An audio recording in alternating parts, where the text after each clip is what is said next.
Creative Mind and Success. Part 1. An Inquiry into the Truth.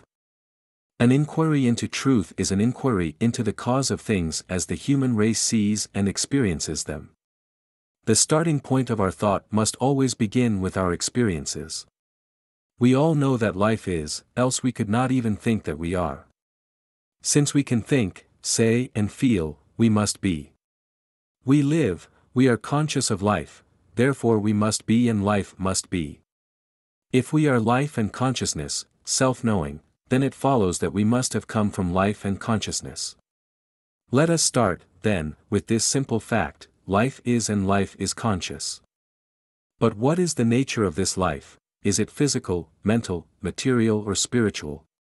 A little careful thinking based upon logic, more than any merely personal opinion, will do much in clearing up some of these questions that at first seem to stagger us with their bigness. How much of that which is may we call life? The answer would have to be, life is all that there is, it is the reason for all that we see, hear, feel, all that we experience in any way. Now nothing from nothing leaves nothing, and it is impossible for something to proceed from nothing. Since something is, that from which it came must be all that is. Life, then, is all that there is. Everything comes from it, ourselves included. The next question is, how do things come from life? How do the things that we see come from the things that we do not see? The things that we see must be real because we see them. To say they are not real will never explain them nor answer any question about them. God's world is not a world of illusion but one of divine realities. The truth must not explain away things that we see. It must explain what they are. We are living and experiencing varying degrees of consciousness and conditions. Only when the why of this living and of our experiences is Jesus understood will we know the least thing about the truth. Did not say that things are illusions. He said that we must not judge from the standpoint of the seen but must judge righteously or with right judgment, and he meant that we must get behind the appearance and find out what caused it. So let us not in any way fool ourselves nor allow ourselves to believe we have always been fooled. We are living in a world of realities. Whatever we have experienced is a reality as far as that experience is concerned, although if we had had a higher understanding of life, the unpleasant experience might have been avoided. What life is? In the first place, what do we mean by life? We mean that which we see, feel, hear, touch or taste, and the reason for it. We must have come into contact with all we know of life. We have already found what life is or we could not have had any of these experiences. In the beginning was God, or life. Out of this life which is, everything which is made. So life must flow through all things. There is no such thing as dead matter. Moreover, life is one, and it cannot be changed except into itself. All forms are forms of this unity and must come and go through some inner activity. This inner activity of life or nature must be some form of self-consciousness or self-knowing. In our human understanding we would call this inner knowing, or consciousness, thought. The spirit, or life, or God, must make things out of himself through self-recognition, or self-knowing or, as we would call it, thinking. Since God is all, there is nothing to hinder him from doing what he wishes, and the question, how do things come into being, is answered: God makes them out of himself. God thinks, or knows, and that thing which he thinks or knows appears from himself, and is made out of himself. There is no other possible explanation for what we see. Unless people are willing to begin here, they will never understand how it is that things are not material but spiritual. Man's place in creation. But where does man come in? He is. Therefore it follows that he, too, is made out of God, since God, or Spirit, is all. Being made out of God, he must partake of his nature, for we are made in his image. Man is a center of God in God. Whatever God is in the universal, man must be in the individual world. The difference between God and man is one of degree and not of quality. Man is not self-made, he is made out of God. The question might arise, why did God do this? No living person can answer this question. This is something that is known only of the Father. We might suppose that God made man to live with him and to enjoy with him, to be one with the Father. It is true, indeed, that those who have felt this most deeply have had a corresponding spiritual power that leads us to suppose that God really did make man as a companion. Man is the individual and God is the universal. As the Father hath life within himself, so hath he given it to the Son to have life within himself. Man's mind is made out of God's mind, and all that man is or ever will be, all that he has or ever will have, must partake of the divine nature. Man did not make it so, but it is so, and he must accept the fact and see what he can do with it. If he has the same power in his individual life that God has in the universal, then this discovery will mean freedom from all bondage when he learns how to use his power. As God governs his universal world, so will man govern his individual world, always subject to the greater law in life. This could not be otherwise if we realize what follows from it, for so realizing we find ourselves living in a very different world from the one in which we thought we were living. God governs not through physical law as result, but first by inner knowing, then the physical follows. In the same way, man governs his world by the process which we will call, for want of a better name, the power of his thought. Man's inner life is one with the Father. There can be no separation, for the self-evident reason that there is nothing to separate him from God, because there is nothing but life. The separation of two things implies putting a different element between them, but as there is nothing different from God, the unity of God and man is firmly established forever. My Father and I are one, is a simple statement of a great soul who perceived life as it really is and not from the mere standpoint of outer conditions. Taking as the starting point that man has the same life as God, it follows that he uses the same creative process. Everything is one, comes from the same source and returns again to it. The things which are seen are not made of the things which do appear. What we see comes from what we do not see. This is the explanation of the whole visible universe, and is the only possible explanation. As God's thought makes worlds and peoples them with all living things, so does our thought make our world and peoples it with all the experiences we have had. By the activity of our thought things come into our life, and we are limited because we have not known the truth. We have thought that outside things controlled us, when all the time we have had that within which could have changed everything and given us freedom from bondage. The question, then, naturally arises, why did God create man and make him a free agent? If God had created us in such a way as to compel us to do or to be anything that was not of our choosing, we should not have been individuals at all, we should be automatons. Since we know that we are individuals, we know that God made us thus, and we are just discovering the reason why. Let any man wake up to this, the greatest truth in all ages, and he will find it will answer all questions. He will be satisfied that things are what they are. He will perceive that he may use his own God-given power so to work, to think and to live that he will in no way hinder the greater law from operating through him. According to the clearness of his perception and the greatness of his realization of this power will he provide within himself a starting point through which God may operate. There will no longer be a sense of separation, but in its place will come that divine assurance that he is one with God, and thus will he find his freedom from all suffering, whether it be of body, mind or estate. The beginning of understanding. Man is beginning to realize that he has life within himself as the great gift of God to him. If he really has life, if it is the same nature as the life of God, if he is an individual and has the right of self-choice which constitutes individuality, then it follows that he can do with his life what the wants to do, he can make out of himself that which he wishes. Freedom is his, but this freedom is within law and never outside it. Man must obey law. If he disobeys it, it has to act as law, and so acting has to punish him. This he cannot change but must submit to. Freedom comes to the individual from understanding the laws of his own life, and conforming to them, thereby subjecting them to his use, to the end of health, happiness and success. Law obtains throughout all nature, governing all things, both the seen and the unseen. Law is not physical or material but mental and spiritual. Law is God's method of operation. We should think of God as the Great Spirit whose sole impulse is love, freely giving of himself to all who ask and refusing none. God is our Father in every sense of the term, watching over, caring for and loving all alike. While all is love, yet, in order that things may not be chaotic, all is governed by law. And as far as you and I are concerned, this law is always mental. Our conditions governed by our thinking. It is easy for the average person to see how it is that mind can control, and to a certain extent govern, the functions of the body. Some can go even further than this and see that the body is governed entirely by consciousness.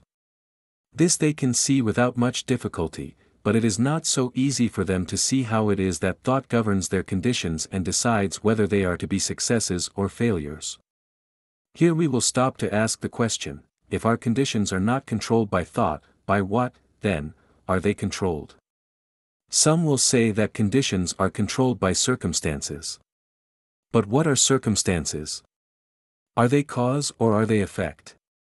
Of course they are always effect, everything that we see is an effect.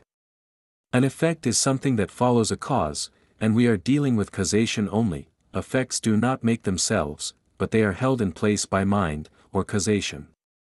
If this does not answer your thought, begin over again and realize that behind everything that is seen is the silent cause.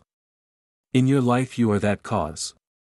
There is nothing but mind, and nothing moves except as mind moves it.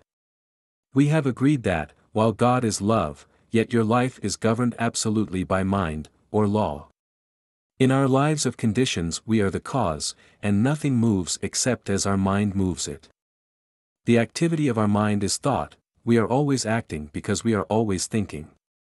At all times we are either drawing things to us or we are pushing them away from us. In the ordinary individual this process goes on without his ever knowing it consciously, but ignorance of the law will excuse no one from its effects. What, someone will say, do you think that I thought failure or wanted to fail? Of course not.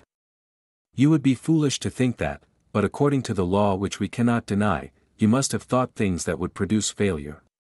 Perhaps you thought that failure might come, or in some other way you gave it entrance to your mind. Thinking back over the reason for things, you will find that you are surrounded by a mind, or law, that casts back at the thinker, manifested, everything that he thinks. If this were not true, man would not be an individual. Individuality can mean only the ability to think what we want to think. If that thought is to have power in our lives, then there has to be something that will manifest it. Some are limited and bound by law through ignorance. This law is sometimes called karma. It is the law that binds the ignorant and gives freedom to the wise. We live in mind, and it can return to us only what we think into it. No matter what we may do, law will always obtain. If we are thinking of ourselves as poor and needy, then mind has no choice but to return what we have thought into it. At first this may be hard to realize, but the truth will reveal to the seeker that law could act in no other way. Whatever we think is the pattern, and mind is the builder. Jesus, realizing this law, said, "It is done unto you even as you have believed." Shall we doubt but that this great way shower knew what he was talking about? Did he not say, "It is done unto you"? What a wonderful thought. It is done unto you. Nothing to worry about. It is done unto you. With a tremendous grasp of the power of true spiritual thought, Jesus even called forth bread from the ethers of life, and at no time did he ever fail to demonstrate that when one knows the truth he is freed by that knowledge. Unconscious creation. The author once attended a patient who was suffering from a large growth. She was operated on and about 50 pounds of water were removed. In a few days the growth had returned. Where did it come from? Not from eating or drinking. Neither did it move from one part of the body to another part, as that would not have increased her weight. It must have been created from elements which she took in from the air. It had to come from something not physically seen, something appearing from nothing that we see. What we call creation is the same thing, the visible appearing from the invisible. Was not this phenomenon a creation? Cases as remarkable as this are occurring every day. We should not deny this fact but try to explain it. In the case of this woman there must have been an activity of thought molded forth into form, else how could this growth have appeared? There is nothing manifest but that there is a cause for the manifestation. Investigation proves that behind every condition, whether of body or environment, there has been some thought, conscious or unconscious, which produced that condition. In the case of this woman the thought was not conscious. But creation is going on all the time. We should realize this and learn how to control it so that there may be created for us the things that we desire and not those that we do not want. Is it any wonder that the Bible says, "With all thy getting get understanding"? Jesus understood all this, and so it was no more effort for him to do what he did than it is for us to breathe or to digest our food. He understood, that is all. Because Jesus did understand and did use these great laws with objective consciousness, people thought he must be God. And when today something unusual occurs, people think that a miracle has been performed. Jesus was not God. He was the manifestation of God, and so are all people. I say that ye are gods, and every one of you sons of the Most High. A thinking person will be compelled to admit, in view of all this, that creation is first spiritual, through mental law, and then physical in its manifestation. Man does not really create. He uses creative power that already is. Relatively speaking, he is the creative power in his own life, and so far as his thought goes, there is something that goes with it that has the power to bring forth into manifestation the thing thought of. Hitherto men have used this creative power in ignorance and so have brought upon themselves all kinds of conditions, but today hundreds of thousands are beginning to use these great laws of their being in a conscious, constructive way. Herein lies the great secret of the new thought movements under their various names and cults and orders. All are using the same law even though some deny to others the real revelation. We should get into an attitude of mind wherein we should recognize the truth wherever we may find it. The trouble with most of us is that unless we see sugar in a sugar bowl we think it must be something else, and so we stick to our petty prejudices instead of looking after principles. First steps. The first thing to realize is that since any thought manifests it necessarily follows that all thought does the same, else how should we know that the particular thought we were thinking would be the one that would create? Mind must cast back all or none. Just as the creative power of the soil receives all seeds put into it, and at once begins to work upon them, so mind must receive all thought and at once begin to operate upon it. Thus we find that all thought has some power in our lives and over our conditions.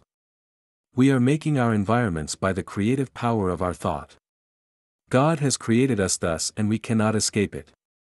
By conforming our lives and thought to a greater understanding of law we shall be able to bring into our experience just what we wish, letting go of all that we do not want to experience and taking in the things we desire.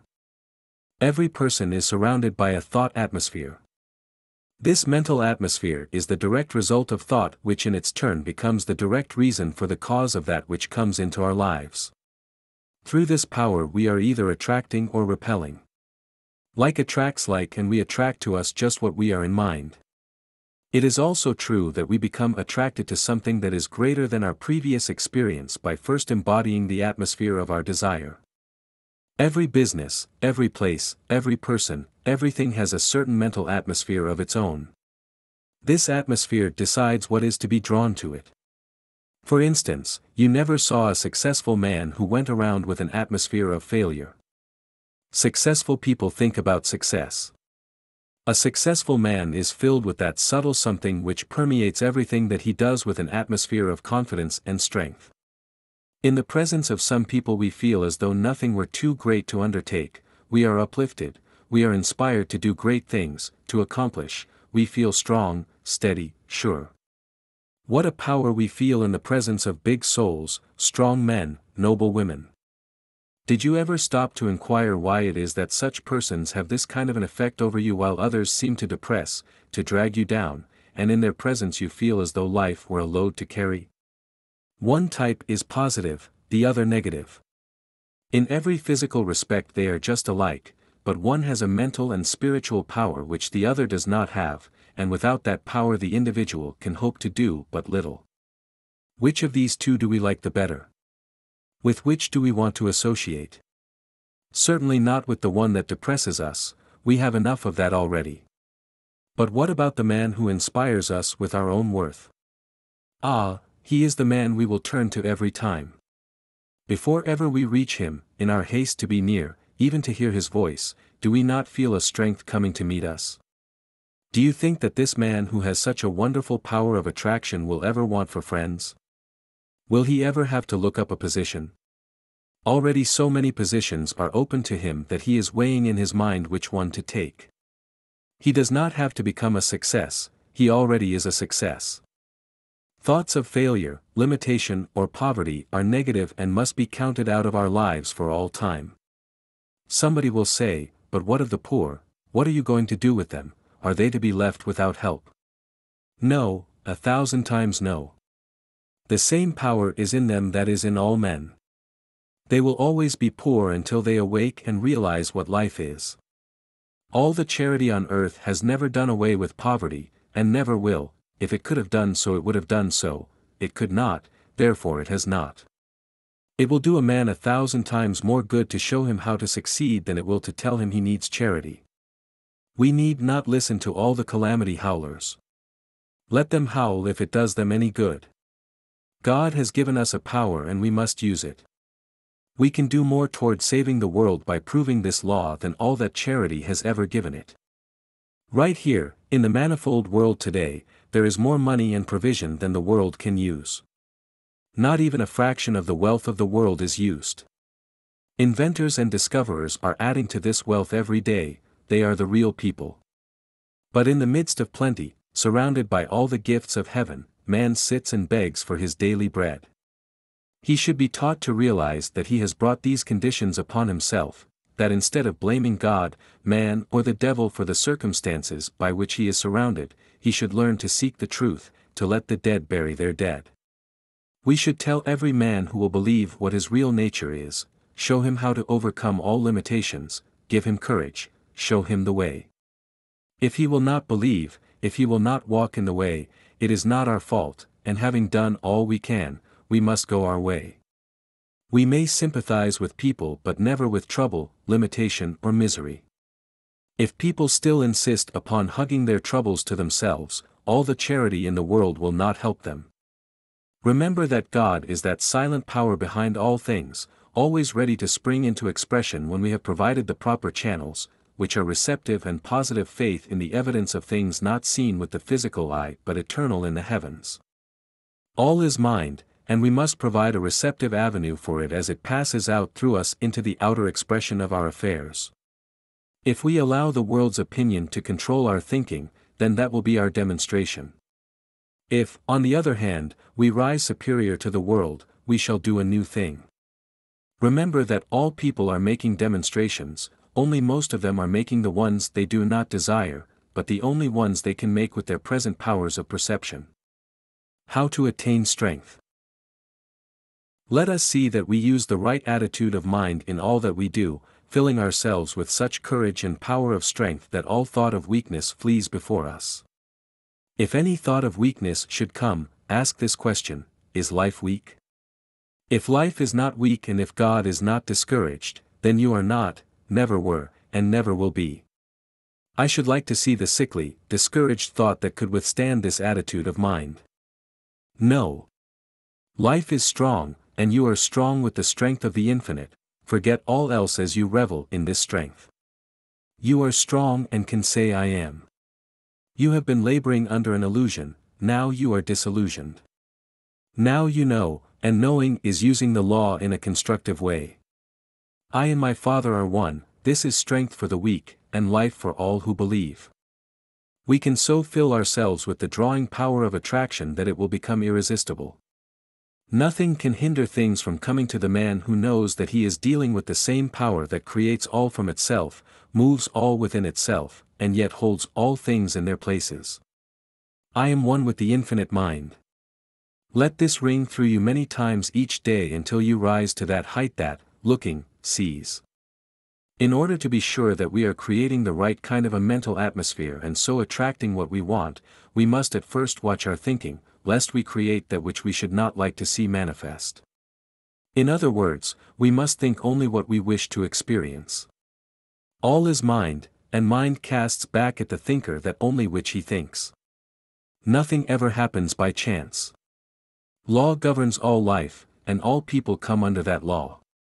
But that law, so far as we are concerned, we ourselves set in motion, and we do this through the power of our thought.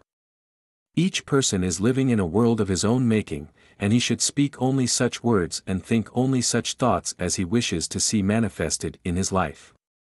We must not hear, think, speak, read or listen to limitation of any kind.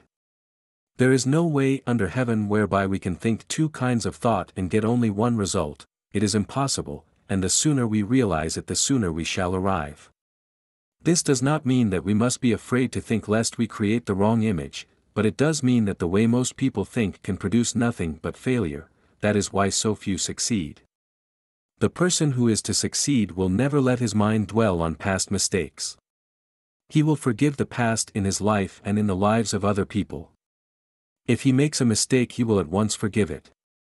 He will know that so long as he desires any good, there is nowhere in the universe anything that opposes him.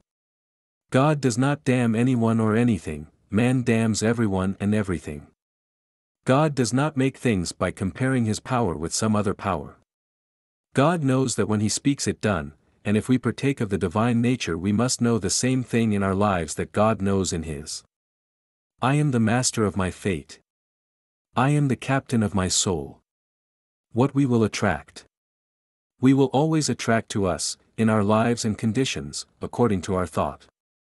Things are but outer manifestations of inner mental concepts. Thought is not only power, it is also the form of all things. The conditions that we attract will correspond exactly to our mental pictures. It is quite necessary, then, that the successful businessman should keep his mind on thoughts of happiness, which produce cheerfulness instead of depression. He should radiate joy, and should be filled with faith, hope and expectancy. These cheerful, hopeful attitudes of mind are indispensable to the one who really wants to do things in life. Put every negative thought out of your mind once and for all. Declare your freedom. Know that no matter what others may say, think or do, you are a success, now, and nothing can hinder you from accomplishing your good. All the power of the universe is with you, feel it, know it, and then act as though it were true. This mental attitude alone will draw people and things to you. Begin to blot out, one by one, all false beliefs, all idea that man is limited or poor or miserable. Use that wonderful power of will that God has given to you. Refuse to think of failure or to doubt your own power. See only what you wish to experience and look at nothing else. No matter how many times the old thought returns, destroy it by knowing that it has no power over you. Look it squarely in the face and tell it to go. It does not belong to you, and you must know and stick to it that you are now free. Rise up in all the faith of one who knows what he is dealing with and declare that you are one with infinite mind. Know that you cannot get away from this one mind, that wherever you may go, there, right beside you, waiting to be used, is all the power there is in the whole universe. When you realize this, you will know that in union with this, the only power, you are more than all else, you are more than anything that can ever happen to you. More about the power of attraction. Always remember that spirit makes things out of itself, it manifests in the visible world by becoming the thing that it wills to become. In the world of the individual the same process takes place. It is given to man to use creative power, but with the using of this power comes the necessity of using it as it is made to be used. If God makes things out of his thought before they come into manifestation, then we must use the same method. You can attract only that which you first mentally become and feel yourself to be in reality, without any doubting. A steady stream of consciousness going out into creative mind will attract a steady manifestation of conditions. A fluctuating stream of consciousness will attract the corresponding manifestation or condition in your life. We must be consistent in our attitude of mind, never wavering. Say, ask in faith, nothing doubting, for he that doubteth is like a surge of the sea driven by the wind and tossed. For let not that man think that he shall receive anything of the Lord. We are all immersed in an aura of our own thinking. This aura is the direct result of all that we have ever said, thought or done. It decides what is to take place in our life, it attracts what is like itself and repels what is unlike itself. We are drawn towards those things that we mentally embody. Most of the inner processes of thought have been unconscious, but when we understand the law, all that we have to do is to embody consciously what we wish, and think of that only, and then we shall be drawn silently toward it. We have this law in our hands to do with as we will. We can draw what we want only as we let go of the old order and take up the new, and this we must do to the exclusion of all else.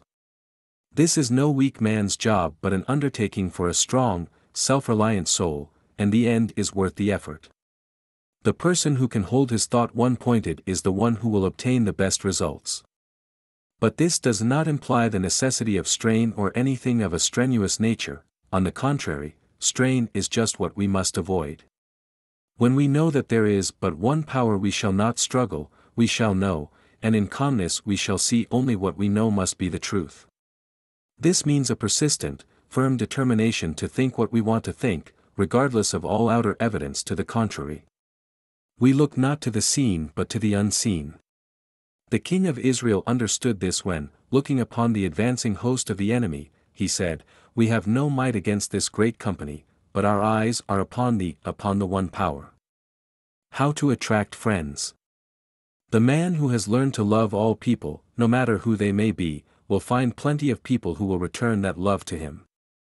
This is not mere sentiment, and it is more than a religious attitude of mind, it is a deep scientific fact, and one to which we should pay attention. The reason is this: as all is mind, and as we attract to us what we first become, until we learn to love we are not sending out love vibrations, and not until we send out love vibrations can we receive love in return. One of the first things to do is to learn to love everybody. If you have not done this, begin to do so at once. There is always better than bad in people, and seeing the good tends to bring it forth. Love is the greatest healing and drawing power on earth. It is the very reason for our being, and that explains why it is that people should have something or somebody to love. The life that has not loved has not lived, it is still dead. Love is the sole impulse for creation, and the man who does not have it as the greatest incentive in his life has never developed the real creative instinct. No one can swing out into the universal without love, for the whole universe is based upon it. When we find that we are without friends, the thing to do is at once to send our thought out to the whole world, send it full of love and affection. Know that this thought will meet the desires of some other person who is wanting the same thing, and in some way the two will be drawn together. Get over thinking that people are queer. That kind of thought will only produce misunderstanding and cause us to lose the friends that we now have. Think of the whole world as your friend, but you must also be the friend of the whole world. In this way and with this simple practice you will draw to you so many friends that the time will be too short to enjoy them all. Refuse to see the negative side of anyone. Refuse to let yourself misunderstand or be misunderstood. No, not be morbid.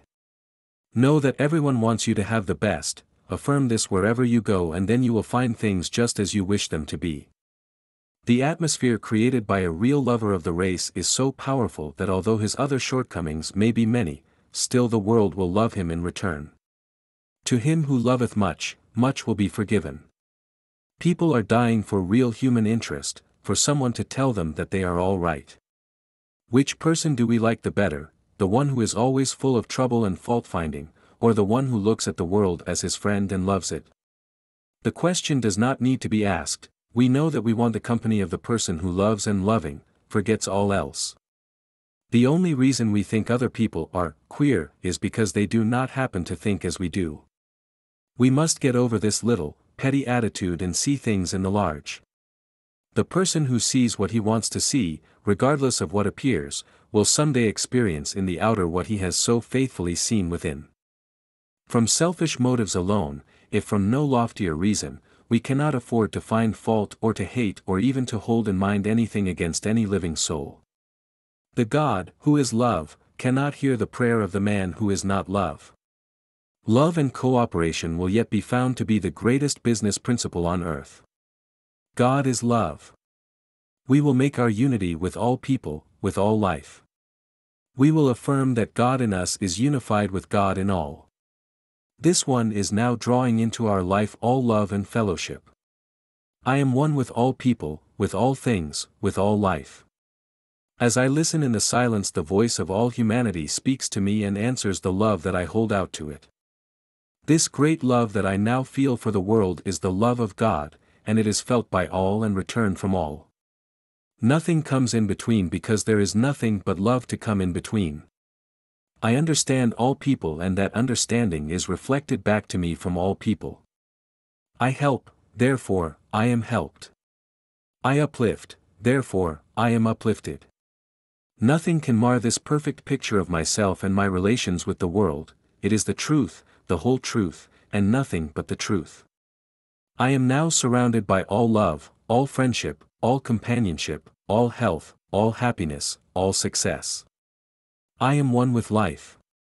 I wait in the silence while the Great Spirit bears this message to the whole world. The control of thought.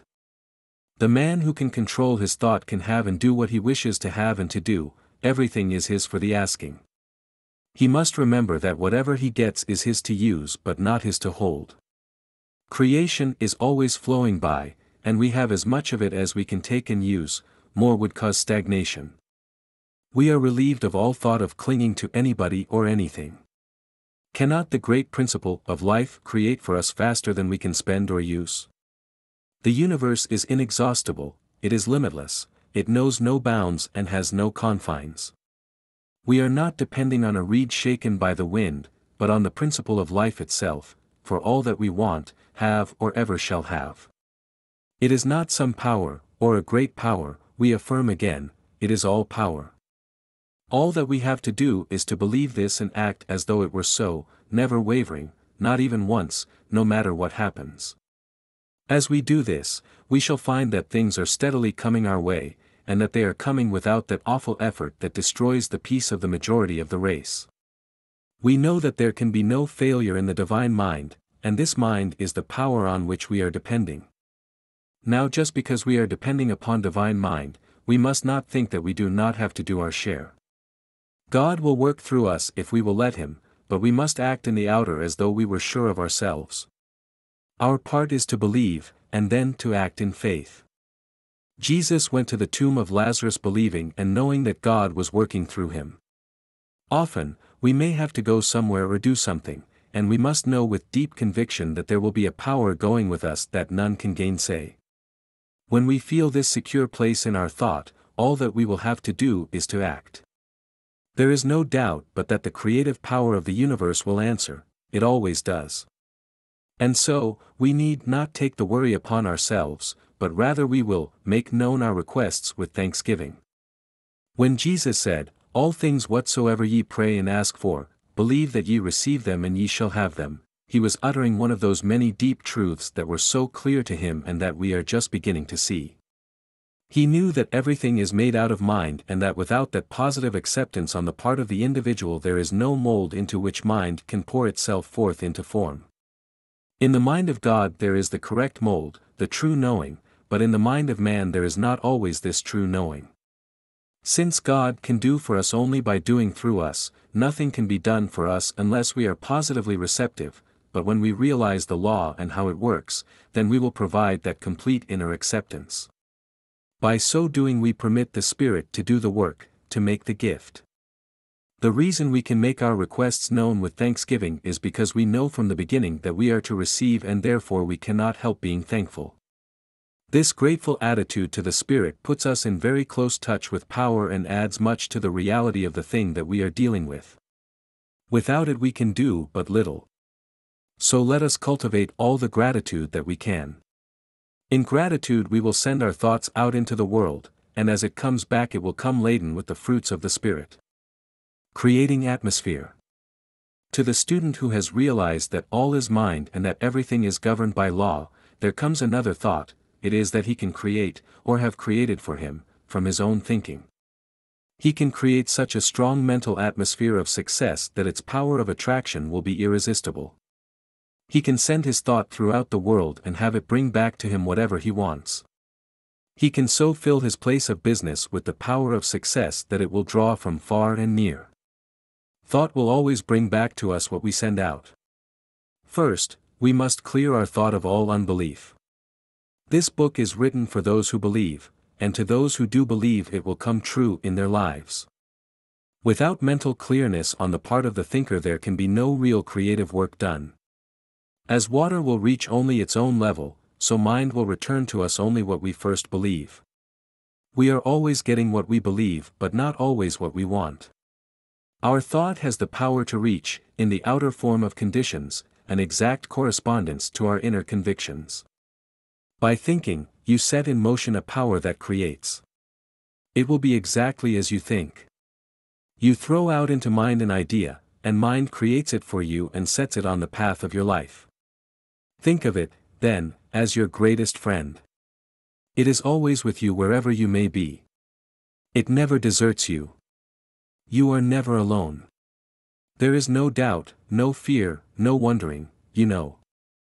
You are going to use the only power that there is in the universe. You are going to use it for a definite purpose. You have already fixed this purpose in your thought, now you are going to speak it forth. You are speaking it for your own good. You desire only the good and you know that only the good can come to you. You have made your unity with life, and now life is going to help you in your affairs. You are going to establish in your rooms such an atmosphere of success that it will become an irresistible power, it will sweep everything before it as it realizes the greatness and the almightiness of the One. You are so sure, that you will not even look to see if it is going to happen, you know. And now your word, which is one with the infinite life, is to be spoken in calm, perfect trust. It is to be taken up, and at once it is to be operated on. Perfect is the pattern and perfect will be the result. You see yourself surrounded by the thing that you desire. More than this, you are the thing that you desire. Your word is now establishing it forever. See this, feel it, know it. You are now encompassed by perfect life, by infinite activity, by all power, by all guidance. The power of the Spirit is drawing to you all people, it is supplying you with all good, it is filling you with all life, truth and love. Wait in perfect silence while that inner power takes it up. And then you know that it is done unto you. There goes forth from this word the power of the infinite. The words which I speak, they are spirit, and they are life. The power of words. Man's word, spoken forth into creative mind, is endowed with power of expression. By our words we are justified and by our words we are condemned. Our word has the exact amount of power that we put into it. This does not mean power through effort or strain but power through absolute conviction, or faith. It is like a little messenger who knows what he is doing and knows just how to do it. We speak into our words the intelligence which we are and backed by that greater intelligence of the universal mind our word becomes a law unto the thing for which it is spoken. Jesus understood this far better than we do. Indeed, he absolutely believed it, for he said, "Heaven and earth shall pass away but my words shall not pass away till all be fulfilled." This makes our word inseparable from absolute intelligence and power. Now if any word has power, it must follow that all words have power. Some words may have a greater power than others, according to our conviction, but all words have some power. How careful, then, we should be what kind of words we are speaking. All this goes to prove that we really are one with the infinite mind, and that our words have the power of life within them, that the word is always with us and never far off. The word is within our own mouth. Every time we speak, we are using power. We are one in mind with the whole universe, we are all eternally united in this mind with real power. It is our own fault if we do not use this truth after we see it. We should feel ourselves surrounded by this mind, this great pulsating life, this all-seeing and all-knowing reality.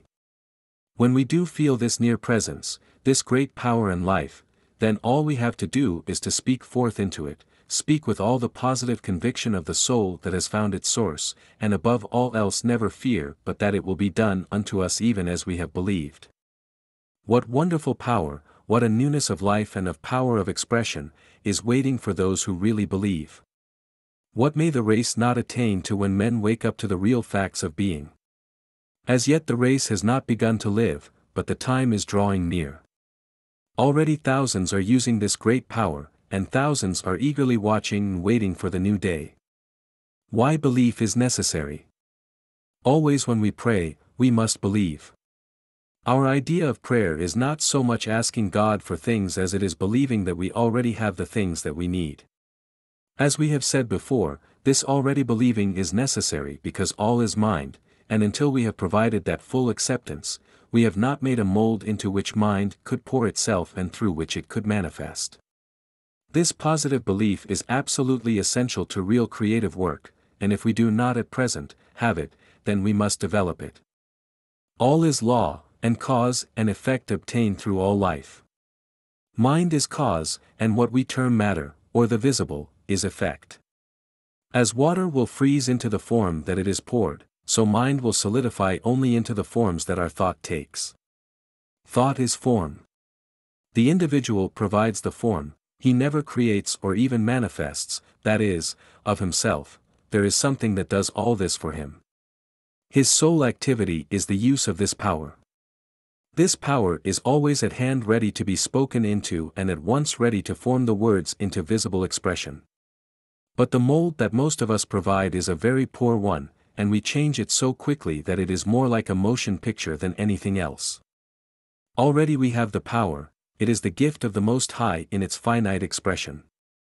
But our ignorance of its use has caused us to create the wrong form, which in its turn has caused mind to produce the form which we have thought into it. From this law of cause and effect we may never hope to escape, and while we may think of it as a hard thing, at first, yet, when we understand, we shall see it as absolute justice without which there could be no real self-acting, individual life at all. Because of our divine individuality, even God may have to wait our recognition of Him and His laws. People in business will do well to remember this and so to form their thought that they will be willing to receive what they send out. No thought of discouragement or disorder should ever be created, but only positive assurance, strong thoughts of success, of divine activity, the feeling that with God all things are possible, the belief that we are one with that great mind. These are the thoughts that make for success.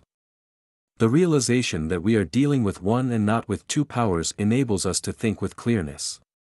We are not troubled about competition or opposition or failure because there is nothing but life, and this life is continually giving to us all that we could ask for, wish, or think into it. We can now see how essential it is that thought should be held one-pointed, that we should think always and only upon what we want, never letting our mind dwell on anything else. In this way the Spirit works through us. Where so many fail. The ordinary individual, sitting down to give a treatment to his business, unconsciously does just the thing that he should have avoided, and then he wonders why he did not get the desired results. Most people simply sit and wish for, or long for, something. They may even have a great desire or hope. They may even go so far as to believe that their desire is going to happen. All this is good as far as it goes, but it does not go far enough. What we must do is to provide that already having received attitude. This may seem hard at first, but we can easily see that it is necessary, and as it is the only way that mind works, this is what we must do. Power is, and mind is, and life is, but they have to flow through us in order to express in our lives. We are dealing with law, and nature must be obeyed before it will work for us. Just realize that this law is as natural a law as any other of God's laws and use it with the same intelligence that you would use the law of electricity, then you will get the desired results. We provide the thought form around which the divine energies play and to which they attract the conditions necessary for the fulfillment of the though. When we give a treatment, this is all that we have to do, but before we can do even this, we have to clear our minds of all fear, of every sense of separation from the divine mind. Law is, but we must enforce it, or use it, in our own lives. Nothing can happen to us that is not first an accepted belief in our own consciousness. We may not always be aware of what is going on within, but practice will enable us to control our thought more and more so that we shall be able to think what we want to think, regardless of what may seem to be the case.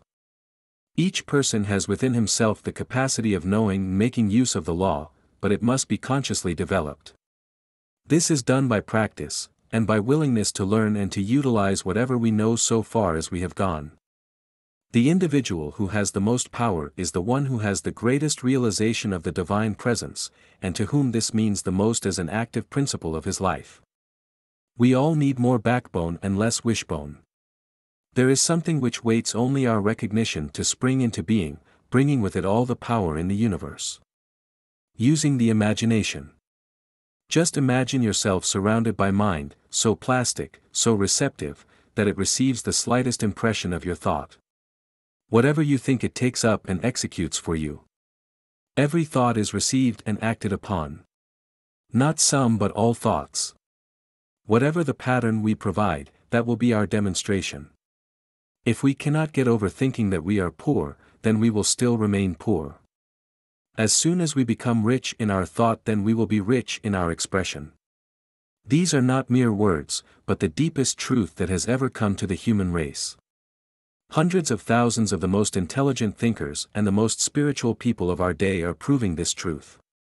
We are not dealing with illusions but with realities. Pay no more attention to the one who ridicules these ideas than you would to the blowing of the wind. In the center of your own soul, choose what you want to become, to accomplish, keep it to yourself. Every clay in the silence of absolute conviction know that it is now done. It is just as much done, as far as you are concerned, as it will be when you experience it in the outer. Imagine yourself to be what you want to be. See only that which you desire, refuse even to think of the other. Stick to it, never doubt. Say many times a day, I am that thing. Realize what this means. It means that the great universal power of mind is that, and it cannot fail. Man's right of choice. Man is created an individual, and as such he has the power of choice. Many people seem to think that man should not choose, that since he has asked the Spirit to lead him, he need no longer act, or choose. This is taught by many teachers but is not consistent with our individuality. Unless we had this privilege, this power of choice, we would not be individuals. What we do need to learn is that the Spirit can choose through us. But when this happens, it is an act on our part. Even though we say, I will not choose, we are still choosing, because we are choosing not to choose. We cannot escape the fact that we are made in such a way that at every step life is a constant choice. What we do need to do is to select what we feel to be right and know that the universe will never deny us anything. We choose and mind creates. We should endeavor to choose that which will express always a greater life, and we must remember that the Spirit is always seeking to express love and beauty through us. If we are attuned to these and are working in harmony with the great creative power, we need have no doubt about its willingness to work for us. We must know exactly what it is that we wish and get the perfect mental picture of it. We must believe absolutely that we now have it and never do or say anything that denies it. Old age and opportunity. One of the besetting errors of people is a belief that they are too old to do things. This comes from a lack of understanding what life really is. Life is consciousness and not years. The man or woman who is 70 years old should be better able to demonstrate than the man who is only 20. He should have evolved a higher thought, and it is thought and not conditions that we are dealing with. Amelia Barr was 53 before she wrote a book. After that she wrote over 80, all of which had a large circulation. Mary Baker Eddy was 60 before she began her work, and she attended to all of her great activities until she passed from this plane to a higher one. The author of this book once took a man who was over 60, one who thought his chance for success had gone, and through teaching him these principles in a year's time made him a prosperous businessman. He is now doing well and was never before in his life so happy. The last time he was interviewed he said that business was increasing every day and that he had not begun yet. Every day he stands in his store and claims more activity. He speaks the word and realizes increase all the time. If this were not true, then life would not be worth the living. What is a few years in eternity? We must get over these false notions about age and competition. In the truth, the word competition is never mentioned. The people who think about it have never known the truth. Life is what we make it from within and never from without.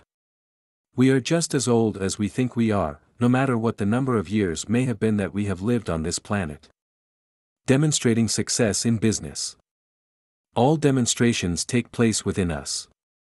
Creation is eternally flowing through all things.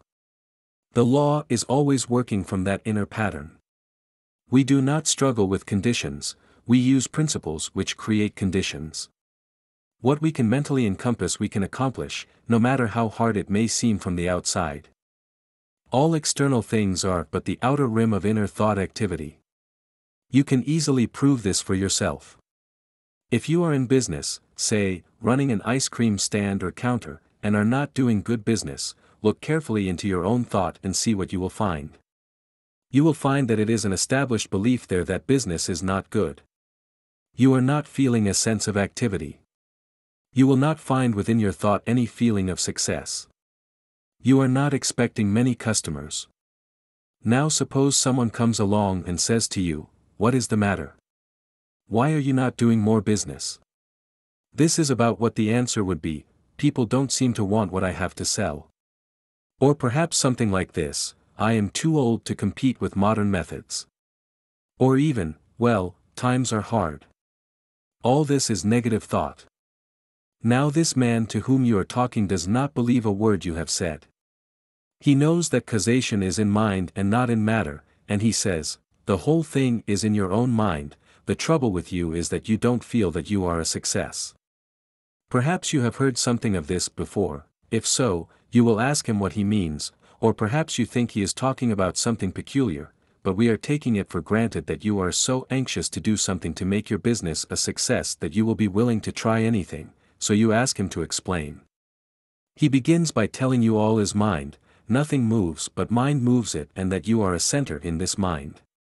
You do not understand how this relates in any way to your business, but he goes on to say that your thought decides whether your business shall be a success or a failure.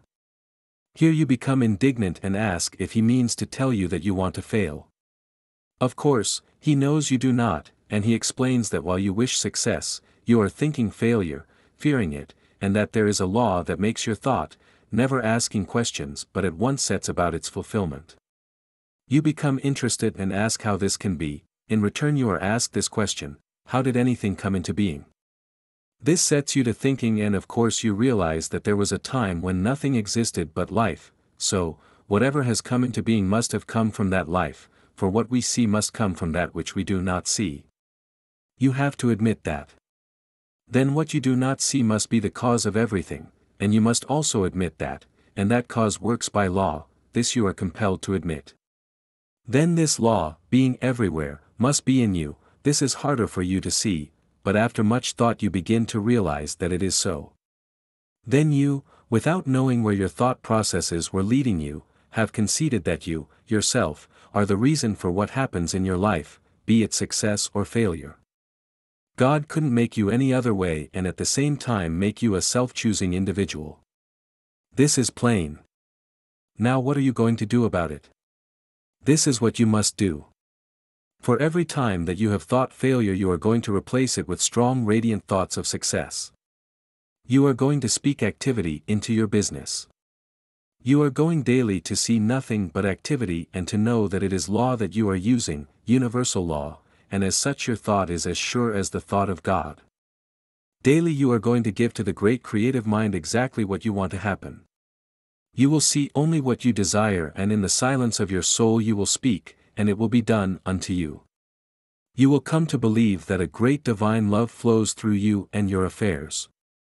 You will be grateful for this love. It fills your life. It satisfies your soul. You are a different man. You are so filled with activity and courage that when you meet people they will wonder at your energy. They will begin to wish simply to come in contact with you. They will feel uplifted. In the course of a few months, you will be a success. People will come to you and say, "How do you do it?" The answer will be the same that was given to you a few months ago. Let the man who is speaking to the public do the same thing. Let him daily see throngs of people coming to hear him. Let him see nothing else. He will experience what he feels and sees. Always remember this. Life is from within outward, and never from without inward. You are the center of power in your own life. Be sure and not take on false suggestion.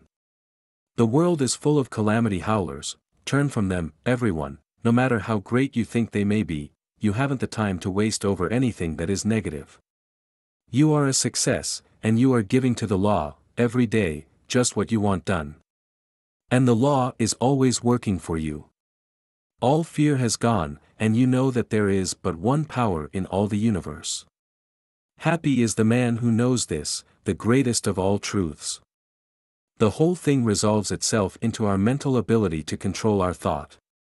The man who can do this, can have what he wants, can do what he wishes, and becomes what he wills.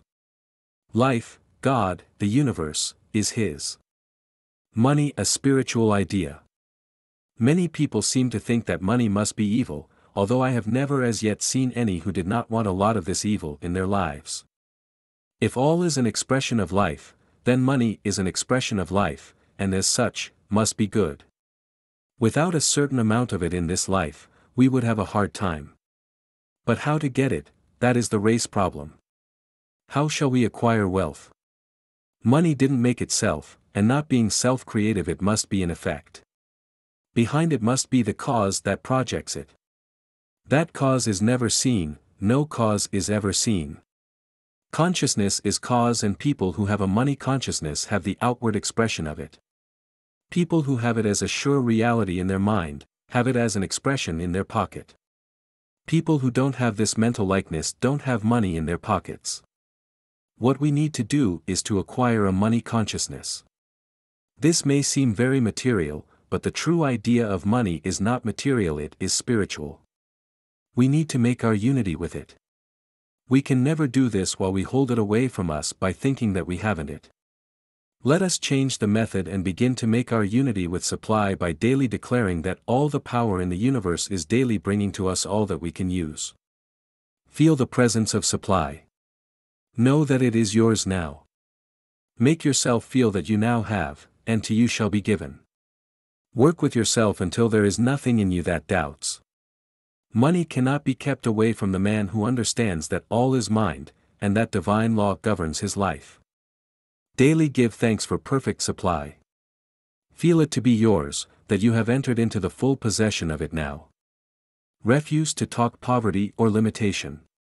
Stick to it that you are rich. Get the $1 million consciousness.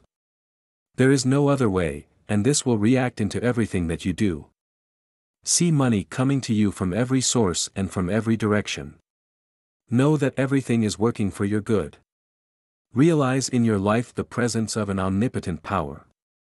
Speak forth into it and feel that it responds to your approach. Whenever you see anything or anybody whom you think has more than you, at once affirm that you have the same thing. This doesn't mean that you have what is his, but that you have as much. It means that all you need is yours. Whenever you think about anything big, at once say, that means me. In this way you learn to unify yourself, in the law, with large concepts, and according to the way that law works, it will tend to produce that thing for you. Never let yourself doubt for even a minute. Always be positive about yourself. Keep watch over the inner workings of your thought, and the law will do the rest. Action. The universe is teeming with activity. There is motion everywhere. Nothing ever stands still. All activity comes from mind. If we want to be in line with things, we must move. This doesn't mean that we must strain or struggle, but we must be willing to do our part by letting the law work through us. God can do for us only as we will allow him to do through us. Intelligence gives us ideas, and, in our turn, we work on them. But our work is no longer done in any sense of doubt or fear, for we know that we are dealing with something that never makes a mistake. We proceed with a calm confidence born of the inner trust in a power that is infinite. Behind all of our movements, then, is a great purpose, to let the law work through us. The law of activity must be complied with, we must be willing to take the way of outer activity. Jesus went to the tomb of Lazarus. We may have to go, but there will accompany us something that never fails. This law of activity we must use in our business. So many business places that we go into have such an atmosphere of inactivity, produce such a drowsy feeling, that we at once lose all interest in what is going on. We don't feel like buying. We leave that place without any apparent reason and go into another. Here we feel that all is life, all is motion, all is activity. We feel confident that this is the place we are looking for. We will buy here, we find just what we want, we are satisfied with our purchase and go away cheerful. Now to create this activity something more than thought is essential. Not that it does not come first, but the one who has this thought of activity will naturally manifest it in vigorous, energetic movement which helps to produce a spirit of activity in his business and in everything he undertakes. Wherever you see a man who does not move, then you will find one whose thought is inactive. The two always go together. A man in a store or place of business should always be moving his goods. He should always be doing something. People will see this and getting the thought of activity behind it will want to trade there. We are not attracted to a store that always has the same things on the same shelf. The world likes action, change. Action is life. Let a clerk in a store think activity and begin to manifest it, even though he may not be waiting on customers, and in a short time he will be waiting on them. Alertness is the word. Always be alert. There must be mental alertness before there can be physical activity. Act as though things were happening even though they may not appear to be. Keep things moving and soon you will have to avoid the rush. Activity is genius. Half the stores that you go into make you sleepy before you get out, and you feel as though you can't get out fast enough. The other half are alive, and those are the ones who are doing the business of the world. The man who is active in his thought doesn't have to sit by himself to think, he works while he thinks and so complies with the law which has to work through him. The thought of activity makes him move, and the thought of confidence makes his movements sure, and the thought of supreme guidance makes his work intelligent. We must be careful and not get into ruts, always be doing something new and different, and you will find life becomes a great game in which you are taking the leading part. Life will never become tiresome to the active mind and body. It is so interesting that we wonder if we will ever get enough of it. Some people get into such lazy mental habits that a new idea cannot find entrance. Great things are done by people who think great thoughts and then go out into the world to make their dreams come true. If you can't find anything new to do, go home and change the bed around, or the piano, put the cook stove in the parlor and eat on the back step for a time. It will start something moving and changing in you that will never stop. The wide-awake person can find so many things to do that he hasn't time even to begin in this life, and he knows that eternity is necessary to carry out the ideals that he already has evolved.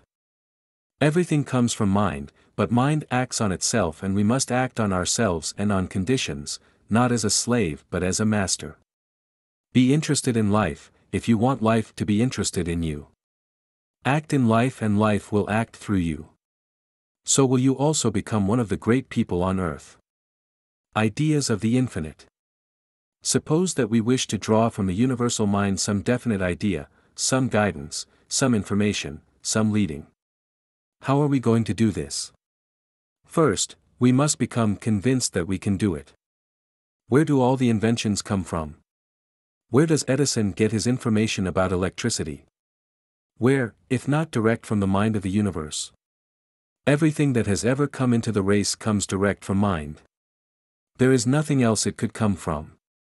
Every invention is but a discovery of something that already is, although we may not have seen it.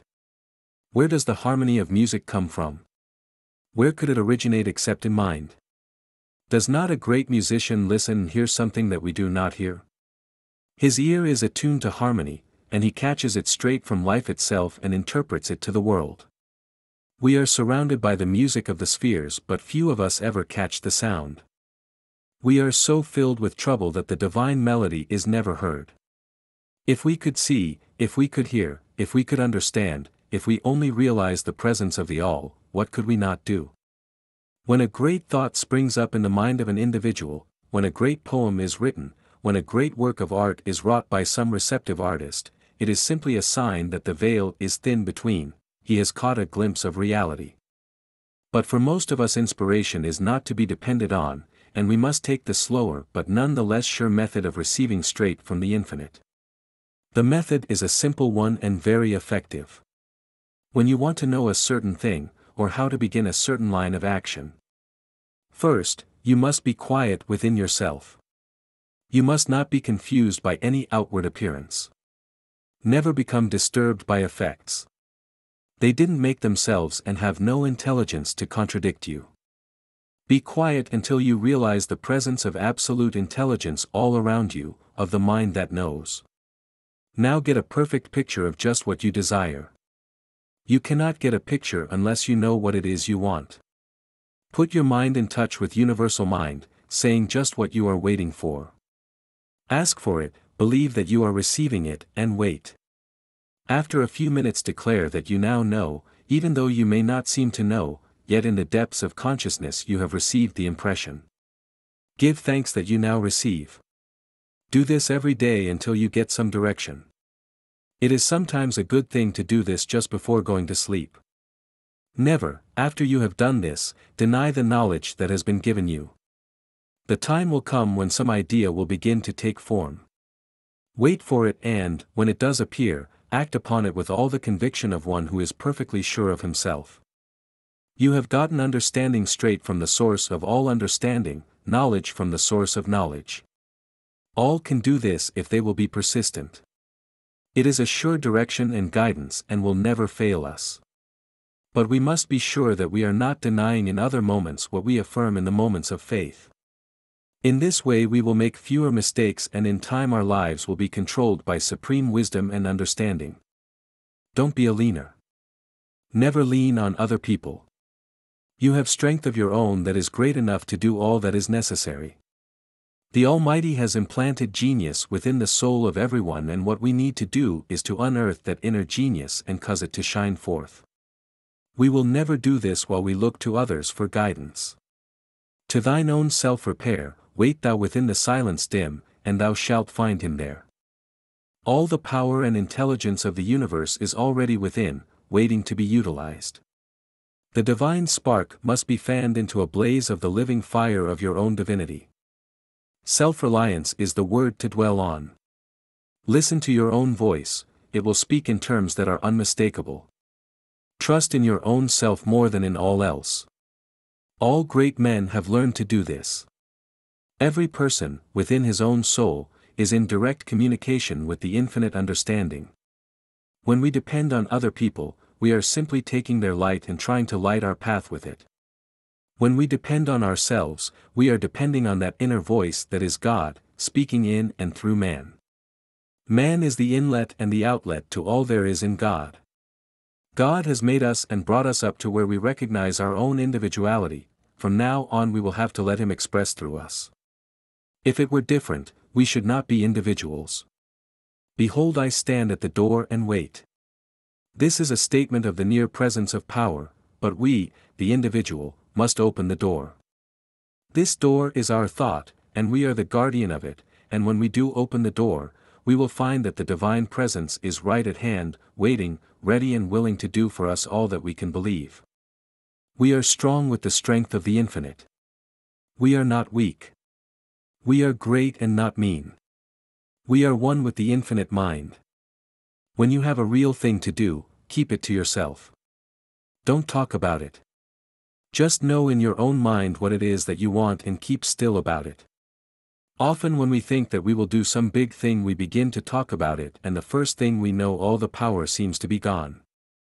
This is what happens.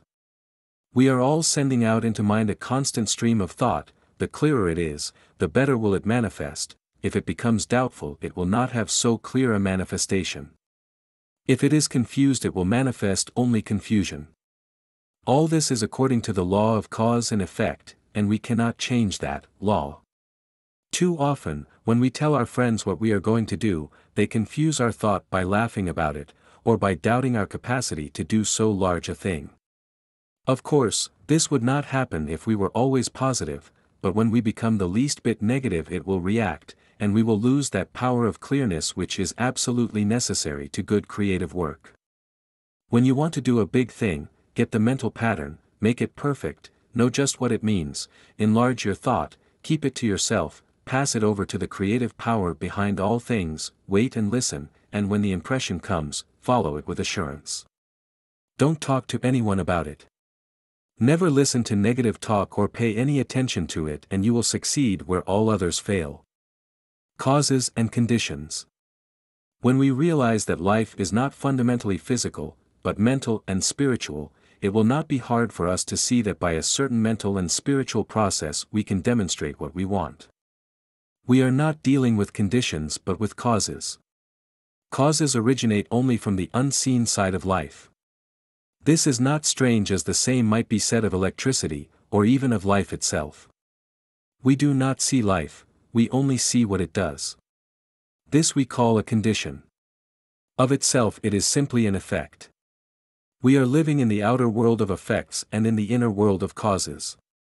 These causes we set in motion by our thought, and, through the power inherent within the cause, expresses the thought as a condition. It follows that the cause must be equal to the effect and that the effect always evaluates with the cause held in mind. Everything comes from one substance, and our thought qualifies that substance and determines what is to take place in our life. The whole teaching of the Bhagavad Gita is that there is but one and that it becomes to us just what we first believe into it. In other words, we manifest the unmanifested. This in no way takes away from the omnipotence of God, but adds to it, for He has created something that is able to do this. God still rules in the universe, but we are given the power to rule in our lives. We must realize, then, absolutely that we are dealing with a substance that we have a right to deal with, and by learning its laws we will be able to subject them to our use, just as Edison does with electricity.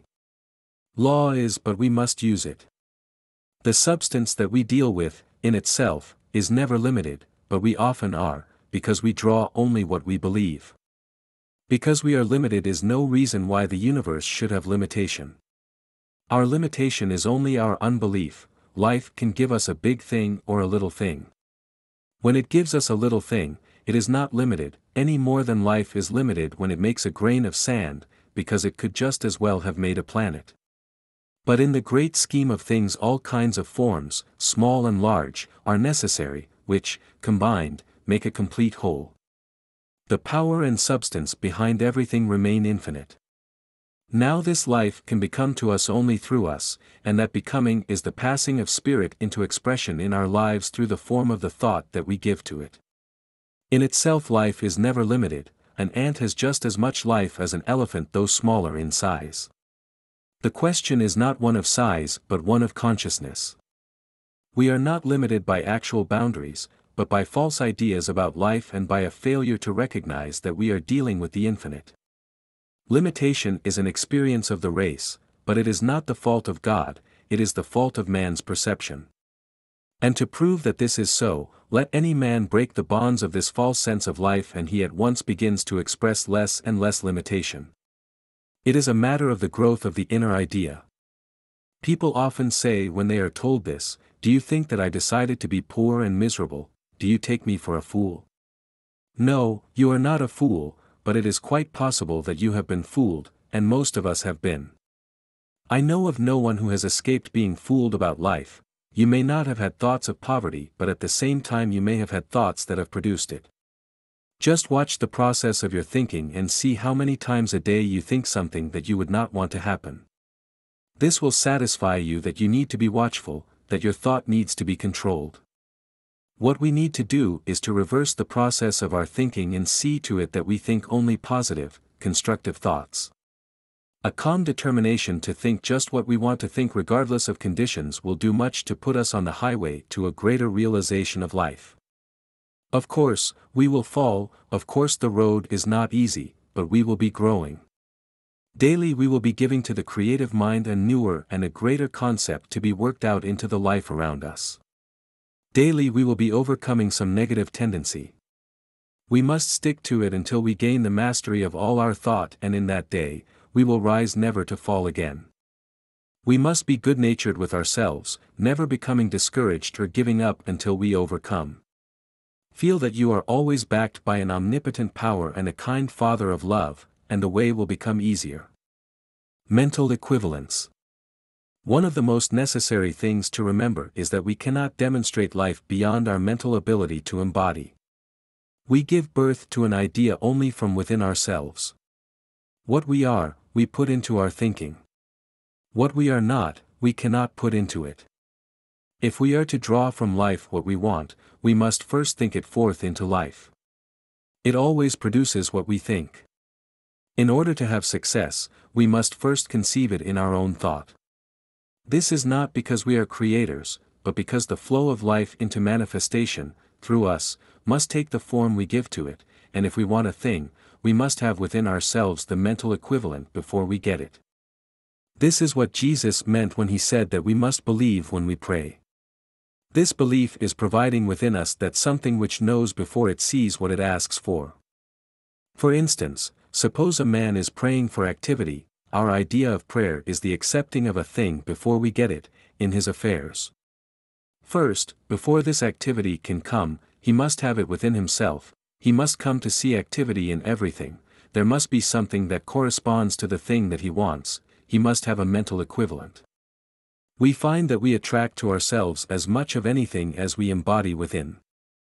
As water will reach only its own level, so our outward conditions will reproduce only our inner realizations. A man will always draw to him just what he is. But we can learn to provide within the image of what we desire and so in a definite way use the law to get just what we need. If at first, we do not have a great realization of activity, we will have to work on what we do have, and as our outer conditions come up to meet the inner cause, we will find that it will be much easier to enlarge the inner receptivity for something greater and more worthwhile.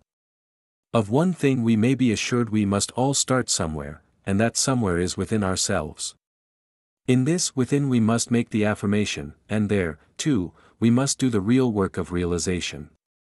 At the first the way may seem hard, for we are constantly confronted with that which seems to be, and we are not always sure of ourselves nor strong enough to overcome, but we may rest content in the assurance that we are growing.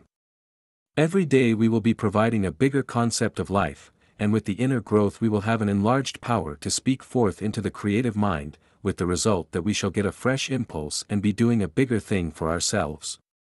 Growth and realization are always from within and never from without. The old race suggestion of fear and poverty and limitation must be done away with, and daily we must clear our thought from all that limits the one from showing forth in our life. Remember that you are dealing with one power, and not with two. This will make it easier, for you do not have to overcome any condition, because conditions flow from within out, and not from without in. A man going to a new town will at once begin to attract to him just what he brings in his thought. He should be very careful what he thinks. He should know just what he wants and daily give it over to the Supreme Mind, knowing that it will work for him. Old thoughts must be destroyed, and new must take their places. Every time the old thought comes, look it squarely in the face and declare that it has no part in your mind. It has no power over you. You state the law and rely on it to the exclusion of all else. Daily try to see more and to understand more, feel every day that you are being especially looked after.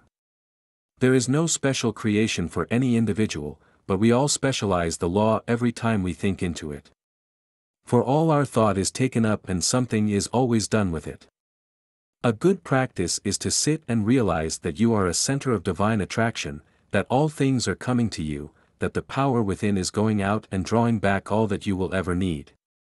Don't argue about it, just do it, and when you have finished leave it all to the law, knowing that it will be done. Declare that all life, all love and power are now in your life. Declare that you are now in the midst of plenty. Stick to it even though you may not as yet see the result. It will work, and those who believe the most always get the most. Think of the law as your friend. Always looking out for your interest. Trust completely in it and it will bring your good to you. One law and many manifestations.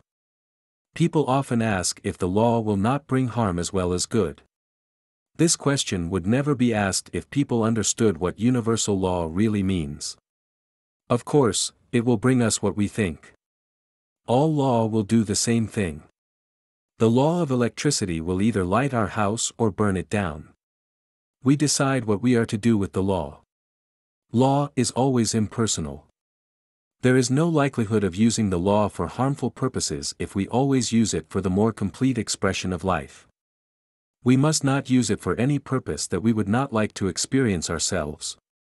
This should answer all questions of that nature. Do I really want the thing I ask for? Am I willing to take for myself what I ask for other people? How can we use the law for evil if we desire only the good? We cannot and we should not bother about it. We want only the good for ourselves and for the whole world. When we have started causation, at once the law will set to work carrying out our plans. Never distrust the law and become afraid lest you misuse it. That is a great mistake. All law is impersonal and cares not who uses it. It will bring to all just what is already in their thought. No person can long use it in a destructive way, for it will destroy himself if he persists in doing wrong. We have no responsibility for anyone except ourselves. Get over all idea that you must save the world. We have all tried and have all failed. We may, by demonstrating in our own lives, prove that the law really exists as the great power behind all things. This is all that we can do. Everyone must do the same thing for himself. Let the dead bury their dead and see that you live. In this you are not selfish but are simply proving that law governs your life. All can do the same when they come to believe, and none until they believe. Transcending previous conditions.